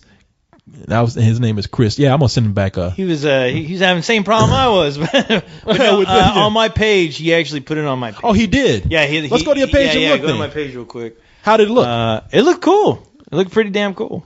I don't mind trying to get a shirt made for it. Yeah. Let me see here. I'll go to your page. I'm scared to go to your page. You got all that crazy music blasting. Music? No. Every time I go to your page, you're like. Every time I think it's like I'm probably gonna have to direct Corey to my page. I turn my shit off. I want to scare you out of the room. Every time I go there, I should expect it. Every time I go there, I'm possessed by the devil. Oh, get me out of here! Neighbors start knocking on your wall. Just keep going down, and you should be able to see it. What the hell is that? Don't get distracted by my page, Corey. I know it's badass and all, but where the hell is it? You keep going down, keep going. Right there. There you go. Oh, it is kind of cool. Yeah, I remember that was Dell's symbol. Yeah. Actually, that is kind of cool. yeah. When I saw it, I was. You know Dell, yeah. I was pretty impressed. Yeah, I remember. I just remember No Future when he was at the. He was at last year's. When he was at last year's festival, which is cool. I just remember he got drunk. Do you remember this? I was around a good part of the time. He got drunk at the party. Yeah. At Nomads. Yeah. And he was outside and they wouldn't let him back in. Yeah, that's right. And I said, what's wrong, man? I said, they won't let me in. I was like, why? He said they don't like my stupid face. I know. Is that Miguel who told him that? I don't know who told him that. He wouldn't let him back in. I remember because I drove him over to the strip club? To the strip club, yeah. And I saw him outside, and yeah, I remember him telling everybody that. I was like, "What are you doing out here?" It's like they didn't let me back in. I'm like, how drunk are you, dude? I didn't think he was all that drunk. Fine. No, he looked fine to me. I was like, okay, if you say so. Oh, let's see. All right. What director would you like to see return to a franchise that they once were a part of? Me, myself, I would like to see James Cameron return and make another Terminator. Yeah, who wouldn't? Yeah.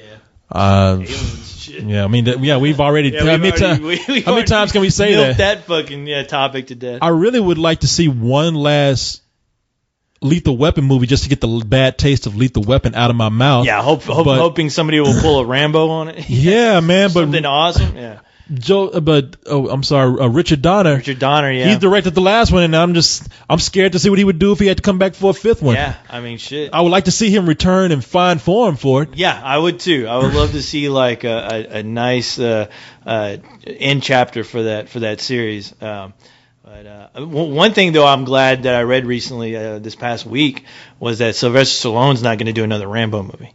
Good, because I was happy to hear that, because the stories I was hearing from the internet, at least some of the ideas that he had for the next Rambo film, I'm like, all I was thinking was like, why? Don't do that. This sounds like something you're grabbing at. You're grabbing at your whatever you can find right now as far as a story, and it doesn't seem like a strong one. So please, just don't do it. Because I heard all kinds of crazy ass fucking rumors about what that next Rambo movie would have been. Like even like Rambo like fighting some weird like creature or something like that. I thought I read something like that. I swear, and I do not buy it. I do not buy it. He was coming out and saying like, I want to do something where we're going after like a werewolf at one time. Yeah, some crazy shit like that. Or a superhuman guy. Yeah. And I didn't, for not a minute, I said, man, you just out there just drumming up rumors just to get people talking. Just see if people are interested. I don't buy it. And then the last thing I heard was he wanted to have Rambo go up against like the Mexican drug cartel, and I was just like, it's not going to be. It's going to be Rambo out of place. At this point, it's not Rambo anymore. Just leave it alone. That last movie was perfect, pitch note perfect. Even at the end, that's just a good way to please leave it alone. Please, Hammer, don't hurt him. Yes, I was happy to hear that news. Now, here the last one I heard was like he was supposed to be going after his daughter too, or something like that. Really? He had a daughter. He was going after the daughter. He was trying to get somebody's daughter back. Anyway, it was getting ridiculous. Right. Leave it alone. Yeah. I mean, that last movie I kind of saw as you really pulled the stops out on this. Why continue? Right. All right. Exactly. So we have Carl who says, in brightest day and blackest night, these thoughts must be fucked tonight. Nice. Man, you got a poet right here. Got some Green Lantern shit. Though. With Spill.com, Blue Tuesdays, and co-hosts getting more respect on the Spill site. Yeah, you know what? He never I had. never had any respect on this side, Corey, but now Now you get a little bit more. I think they just mean that you're in more reviews now. maybe that's what. Because people, let me tell you something. We've arranged something where Carlisle is doing more on the side with me, just so because he's busy. Right. And that just made it perfect for the co-host to come in and do more things. Hang I think out we with got a you good, guys. exactly. Yeah, I think we do got my thing. we've hit a good stride. Yes. And so, and he says, what other content can us grateful listeners look forward to in the upcoming months? Nothing. Also, what do you think of the addition of Two-Face, Mr. Freeze, and and what is this? Talia al Ghul. I guess that's Ra's al Ghul's daughter in Batman. Talia? Yeah. Yeah, Talia. To the next Batman Arkham Asylum game. Have you played Arkham Asylum, the game yet? I played like the first 15 minutes of it. It was badass. I apologize for not returning your game, but that's my game? That's your game. I was wondering where my game went. Oh, I borrowed that, by the way. I forgot to tell you, but it's cool, man. I really want you to play. No, I've been trying to, like, this past 2 weeks, 3 weeks, it's just been a shitstorm of I understand. craziness. You being a Batman, a Batman lover. Yes, even though I have to get used to these games with like the super long intro, where you're really not doing anything. That I haven't played games in a long time, especially these newer ones. So it did take me a while to go, all right, this is badass and all, but when am I going to get to play the game? I know there's some games like that, man. Yeah, but it was cool though. When I did get to fight, it was badass. I really did. It gets better too. Yeah. Oh, okay. Because I was pumped when I was playing. I'll tell you the coolest thing about it. Mm-hmm. It really gets you into it because a lot of it is stealth. Mm-hmm. Right. And you're in Arkham Asylum and tracking down all these, not only the crazy people, but some thugs that are working for the Joker. Right. These cons that he broke out of prison. Mm-hmm. And so they're all walking around with these guns. Batman doesn't use guns. Right. So he has to stalk these guys on top of these gargoyles or beams. Mm-hmm. And so you just have to wait for the right moment for one of them to walk by. Just strike. And then you pick them up and you knock them. You either knock them out or you tie them to the gargoyle, and then you hop off into the darkness. And all the other guys, they come around. They see that guy is either knocked out or he's hanging from the gargoyle, and they're all like, "Oh, did you see what happened? Where are you, Batman? He's here. He's not gonna get me." They get nervous, and you start taking them out one by one. They're like, "He got another one. Come out, Batman. Come out." And you feel like Batman. You're like, I'll come out and get your ass too, motherfucker. See, I hope to God I feel like Batman, because if it's actually me trying to do all that shit, man, they're gonna catch my ass trying to tie a knot, trying to tie that guy to the gargoyle. Hold on, I'm not done tying. Hey, there he is. Hey, can you help me out here, buddy? Your friends are coming. Oh shit. See, you're going to mess up because you're going to be the type of person to go and just try to beat everybody up at one time. That's my goal, just to beat everyone. Yeah, it's going to get shot. I ain't got time to hide. I got to beat some ass. The more villains in the next Batman game, of course, that's what people want. What are you talking about? Yeah. So for upcoming stuff, I know, and look, people, I got to tell you, and co-host, you were right, but I told you I did this all for a reason, but it is hard right now. Mm-hmm. Like to even taking on this last podcast. Mm-hmm. It's rough, so I don't know what we're gonna be trying to take on in the future. Right. No, I understand. But though it's the summertime too, so right now, I mean, there's a shitload of movies coming out. Yeah. I mean, if our schedule, like looking at the film schedule that we have, it almost seemed like last week and this week there's just almost been a movie every day, and with us trying to juggle that, these screenings happen around like 7:00. So, I mean, trying to find time to do a show, before and after is just crazy because, we get out of these movies like around 9:30 sometimes. Yeah. Do a review, and then you have to go, and the rest of the animators have to go make a fucking video out of that, along with trying to do a show like this, where it's gotten to the point where it's. Let me tell you, folks, something out there. It's hard. Now, we took on another podcast, and I did that out of necessity. My schedule, if I was just consider my schedule. I really didn't want to do it, but it had to be done. And I don't mind. I mean, I don't mind making things a little smoother around here. So that was great.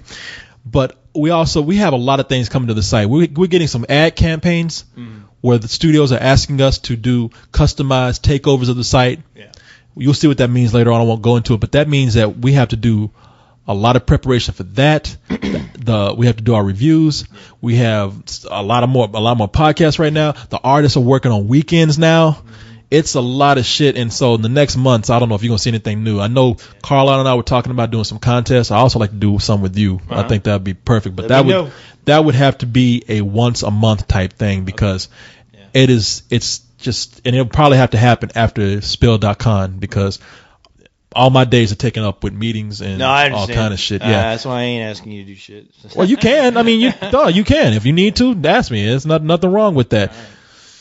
I'm saying we can't do anything. We just have to. I'm just saying as far as like trying to create more work for us, just for the sake of creating more work. Yeah. If it does not serve a purpose, then we don't need to be. Just if we just doing it just to, hey, well, this would be fun to start something new. No, I never. My deal is I never ever want to spread myself too thin out there. It's hard, man. I want to, like concentrating on this show. I love this show, and I want it to be, as fucking awesome as it is. But enough about that. As cool as we are. Enough shop talk. But the contest is something that I think is necessary. Yeah, that's one thing I want to take on because I really want to get a lot more interaction with members. I think that bring people to the site more just by making it interactive. Yeah. So I think that's a necessary thing. We'll try to do it. I know I probably shouldn't even say this out in the open, but don't say it. Well, I'm gonna say it. They are asking us to expand and there's been requests for us because our parent company is very satisfied with us, and there has been requests for us to like branch off into video games, and I'm saying that things aren't perfect here yet.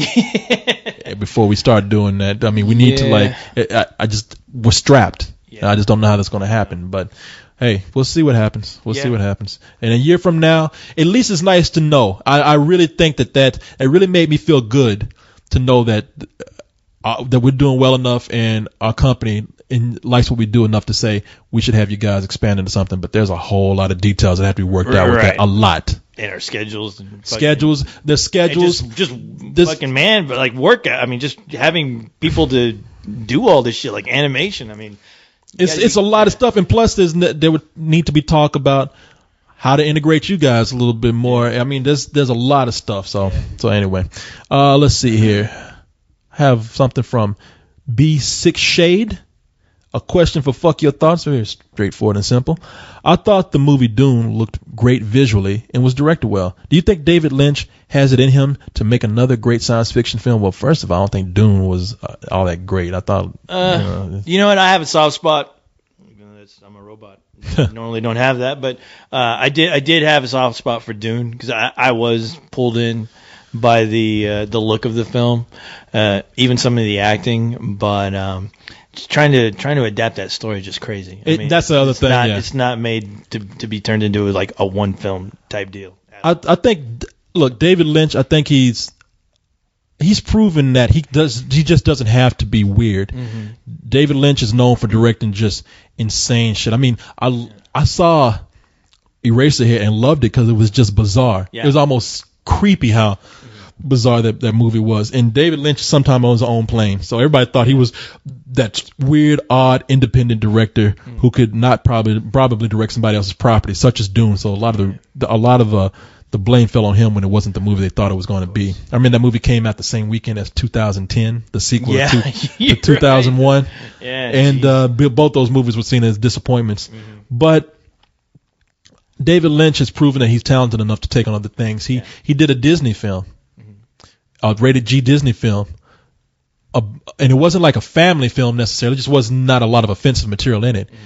I forgot what the movie was called, but it was about a guy on a tractor who just traveled across. Oh yeah. You know what I'm talking about. And that was it wasn't a documentary, right? No, it was not a documentary. Yeah, no, it was a movie. Yeah, that's the one film I've never seen of his. I always forget the name of it. That's probably why I never really found it. On Yeah, it was a DVD. movie. The But biggest it was a complaint I small heard, film, though. it was a small film, and the biggest thing I heard about that film is that it's good, but it's just kind of slow. It's very it's very slow. Huh. And what was the name of that movie? I can find it for you. Yeah, it came out about at least 4 or 5 years ago, probably. Yeah.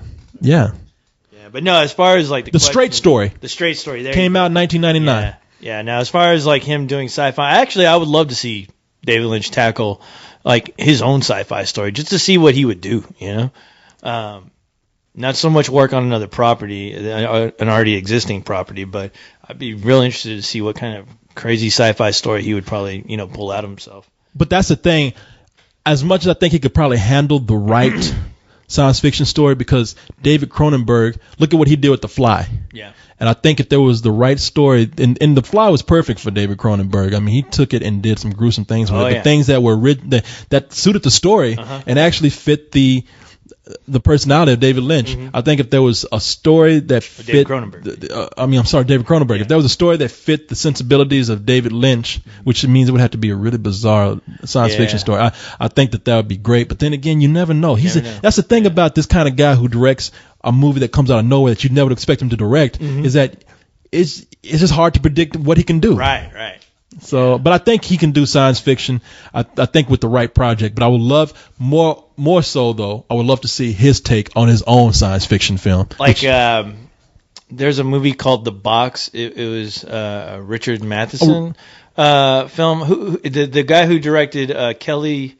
Oh, Richard Kelly. Richard Kelly directed the The Box. I never saw that. It was actually, I think, a Twilight Zone episode. Yeah. Well, and he made it a longer movie, but it was, It was Richard Twilight Zone episode. Yeah, but Richard Matheson wrote a lot of Twilight Zone episodes. Right, So yeah. So I'm still curious about that film. I only know one person who saw it, and they thought it was just okay. But Cyrus, because I think he saw it and he did a review. He's like, it's all right. It was one of my friends. Okay. But I want to check it out to see what he would do with a story like a Twilight Zone type story, and maybe there's a Twilight Zone story that would be perfect for David Lynch, Okay. Or Twilight Zone, or even Outer Limits. I'm a huge fan of the Outer Limits original series, and I mean, a lot of those episodes have turned into films like The Terminator, Aliens. I mean, a lot of those stories, there's always had a lot of great influence. Just big influences on those bigger sci-fi films. All right, here's something.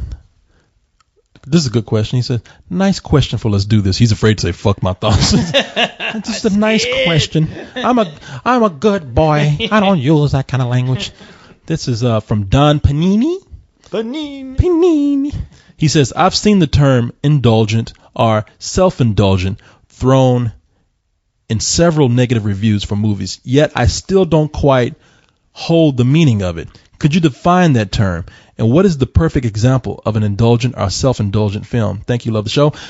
Okay, we just mentioned Richard Kelly. Yeah. As far as film goes, self-indulgent is when you do something with no regard for anybody else. You just become so immersed in yourself and thinking that people really want to see what you have to put out there. I want to hear what you have to say. Kevin Smith? Yeah.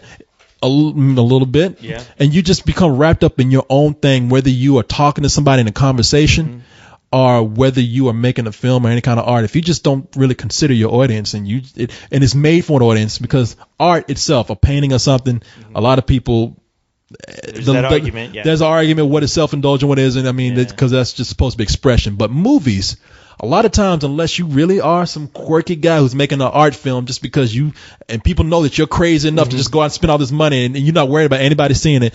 99% of people who make a movie want other people to see it. That's why they do it. Yeah. And if you're making this movie and you have, and you know you got to put it in front of an audience, and yet you have no regard for how they feel when you show this to them, you're just so wrapped up in your own bullshit, then you are self-indulgent. Yeah. For example, Richard Kelly is somebody, I think, and I'm making an accusation here with no proof, but I think after Donnie Darko, he became a guy who felt like he had an audience that would just listen to anything that he had to put out there. And hence, he made Southern Tales? Southland Tales. Southland Tales. He made Southland Tales. Southland Tales is a movie to the average audience member. It's hard for them to tell what's going on. Yeah. They don't understand these characters too well, and he was able to convince a lot of actors to come and do this because I think he was still riding off the fame and the notoriety of Donnie Darko. Of Donnie Darko. Now, the reason why I even say it's more self-indulgent, the audience doesn't know what's going on, because he was so engrossed in the story he did that he wrote 2 comic books which were prequels to the movie. And he expected audiences to like read these comics first and go into the movie kind of being familiar with what's going on. They gave out those comics at the Fantastic Fest when they showed that film for the first time. Yeah, and I was like, people walking out of that, when people were walking out of that theater just with a big question mark on their heads, I was like thinking, God, how many trees did you kill for that comic book?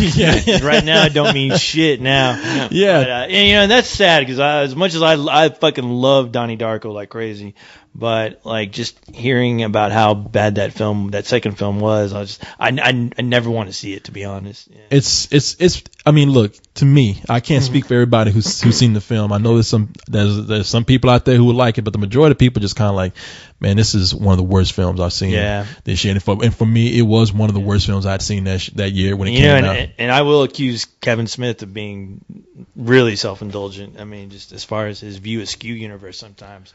Where it's like, okay, now I don't know who you're talking to anymore, because you're not even considering the audience anymore. This is like your own in jokes and you're referencing shit that only you care about.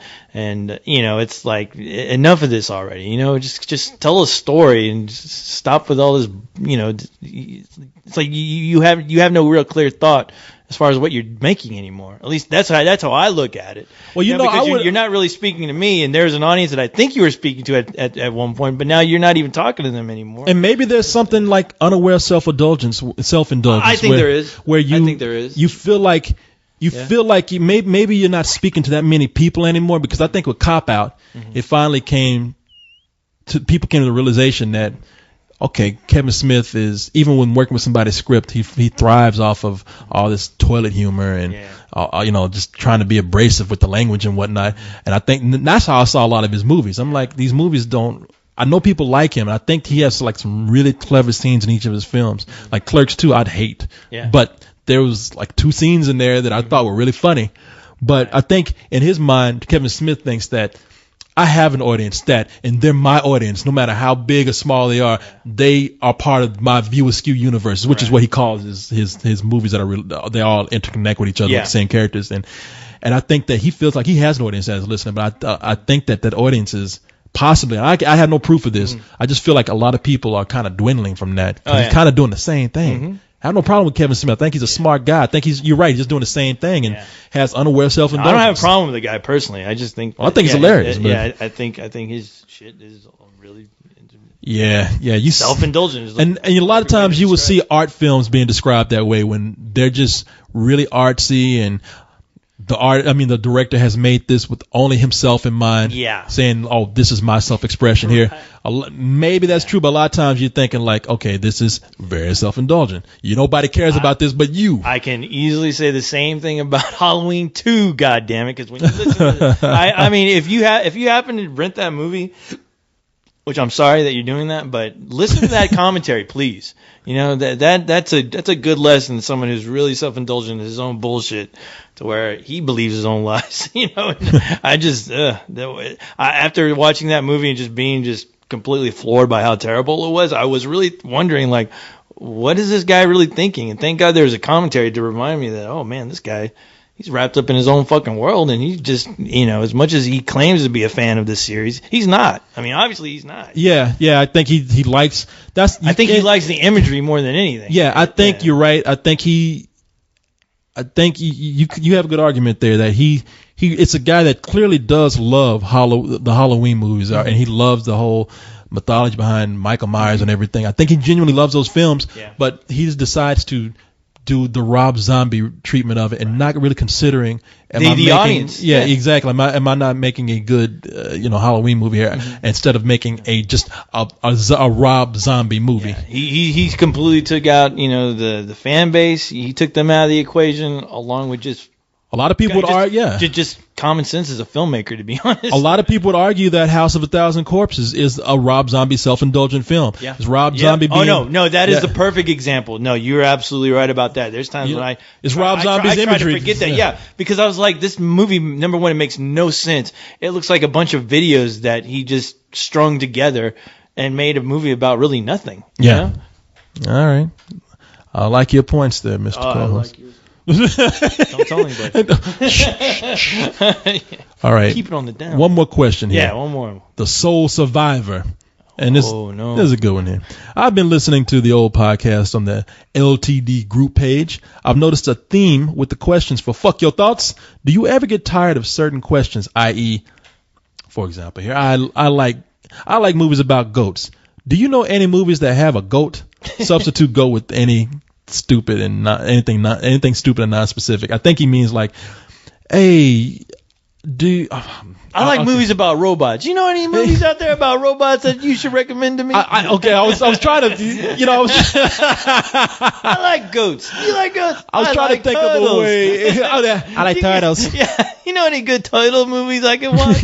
No. Shut up.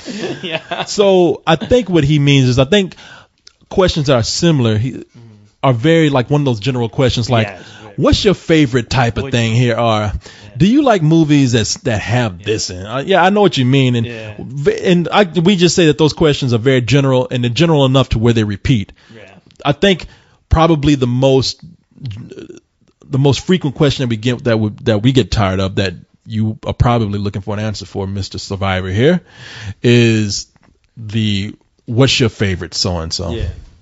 Because that's just, it gets to a point where it's like, man, that's just, I believe people just use that to ask a question where they don't know what else to say. Yeah.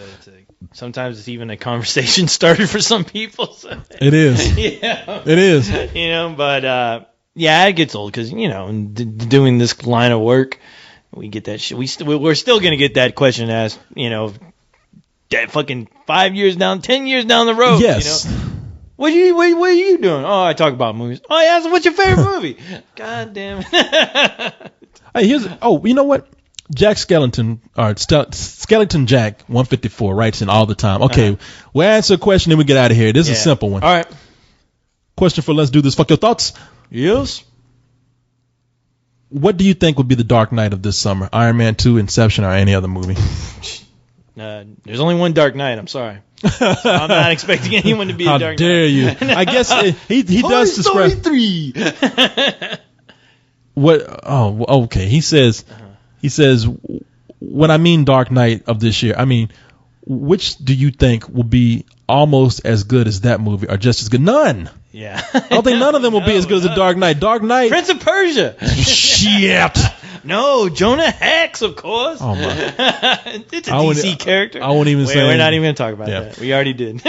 No, look, The Dark Knight is one of those movies where it was, somebody described it, for lack of a better description here, somebody described it as lightning in a bottle. It's just everything just worked all together and came in perfect harmony to form like this great film, and that's a rare thing. That even the next Batman movie, I'm not expecting to be as good as The Dark Knight, even with everybody returning, even with Christopher Nolan and everybody, and the Christian Dream Team is coming back. I still don't even expect that to be. Hey, look, the whole Globetrotters are great, but they've lost a few games, right? Well, the thing is that with The Dark Knight, you had the mystique of what's his name dying? Of the Joker. The Joker which added to the allure of his character, but that's the least of it. Yeah. I mean, that was already building, and then when you saw the movie, you had a character that people already wanted to see. Mm-hmm. You had that character created in a way that we had never seen before, and it worked. Yeah. You had this continuation of the vision of Batman that we never seen before, and that working, and the combination of what a great script and a great director, and it's just all that stuff mixed together, man. It's hard to repeat that. Oh yeah, it is. Yeah, I mean, there's so many things working for that movie. I mean, just at least for me, just the high I got off that ending of Batman Begins had me pumped about The Dark Knight. That's the other thing. There was a great lead in to that movie. It was. which is Really? one of the Yeah. things I can say about Iron Man. Iron Man fucked that lead in up to the Avengers. Yeah. People, Yeah, I'm sorry. yeah, We're giving you a head start. That's not to say that we don't think it might be No, the greatest movie ever. We're not saying it. We're not saying it's a. You'll it's have a, to listen you just to have our to listen. review to know what we're talking But we are telling people that Yeah. there is. You wait till after the credits, and I'm just gonna tell you, I don't want people to be disappointed. It's not that good. They could have done, and it is a lead up to the Avengers movie, and they could have done so much. Yeah. And I'm talking about this because everybody would think like, oh, Iron Man 2, well, that would be the Dark Knight. That even with Iron Man 2 being a sequel to a great film, I don't think that's going to be another Dark Knight. And you know what? I keep thinking that, what if fucking DC and Batman Begins pulled that shit with a secret ending at the end, to where if Batman Begins cut the scene before you see Commissioner Gordon and Batman on that roof, and just at the end of the credits show you that scene, that would have been the greatest fucking surprise ending of all time in movie history, I think. I mean, as opposed to the shit that we get with these Marvel movies, especially Wolverine, and they gave you fucking like 3 or 4 different endings of that fucking piece of shit. Still none of them were able to. Fucking embarrassing for everyone involved. God in that damn movie. it! Let's get out of here before we have to tear some shit up. A whole nother night devoted to this shit. But All right, people. Yeah, time to get out of here, Corey. All right. Corey, you got your wristband? That shit on, dude. You gotta put that shit What? on. The movie's been over. No. You got 20 seconds to comply, motherfucker. Put that shit on. Don't disrespect me. Get to the chopper! Get to the chopper!